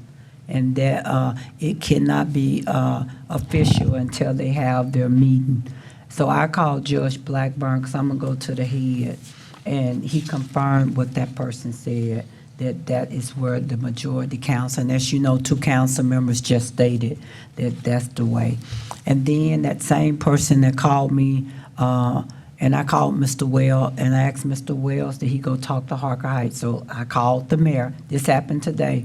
And he said, hey, we are leaning toward to giving all of our votes to Mr. Wells. So this is our dilemma. Only one of them can be on there. So, if anybody can speak on behalf of Mr. Williams, do you know if he talked to any entity? I'm not telling you how to vote any way you want to. But today I confirmed, because I don't do he say, she say, did you say this? And they said Mr. Wells did come. Come I fight the whole council last year. I told them we the biggest city, we have no representative. and Mr. Well called me, thank y'all for nominating me, I'm gonna go get my votes, and will y'all help me? I didn't do anything because I told Solomon to, and I want to be neutral. We didn't think we were gonna have another person. So if that don't go that way they pick, it won't go no way. I'm being honest, that's what was told to me. So it's up to you, council. Have anybody petition for Mr. Williams? Because we're not gonna pick it yet, or do you know if he got some votes from other entities? And out of my transparency, I had to share that with y'all. But it could be Ricky Williams, or you can divide it, I don't know. Mayor, I did speak with Mr. Williams, and he has spoken to some of the members of the Harker Heights Council, and was going to be speaking to Nolanville. Outside of that, we don't know anything else. Can you tell me how much weight do Bell County have in votes? I can. Bell County has 378 votes. And we got 218. We have 218. How many do he needs to win? The top two vote getters. Okay, Um, top two. The top two vote getters. And how many do Harker Heights have? If they go that way, because I didn't know that conversation you had. So right now, he's over 500 and something. Sure, let me see that. Harker Heights has 46. Okay. So council, she says she's gonna bring it back. It's up to you who you want. But the city of Killeen needs a representative. And it's no fault of anyone. Mr. Wells had the advantage because he was the one name. And he had already secured that, I found today, because I told them Mr. Williams could get that. And they said, no, that he already came to us. So I just wanted to be transparent with you. Go with both, go with Williams, go with Wells. The decision is yours. Do you have any questions of the attorney? Two great candidates. All right. Thank you.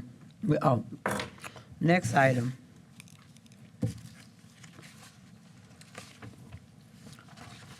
We will go into our executive session.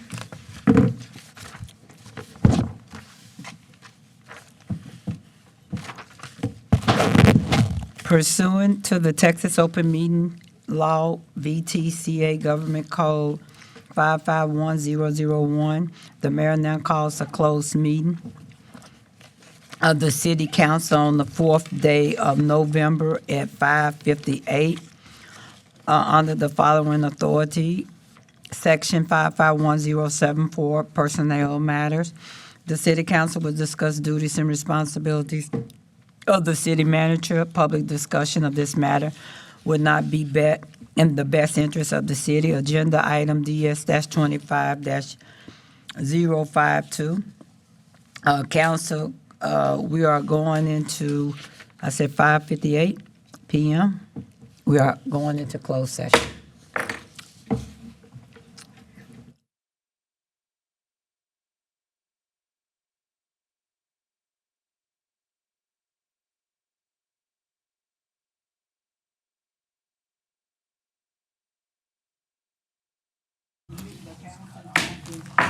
I move to adjourn.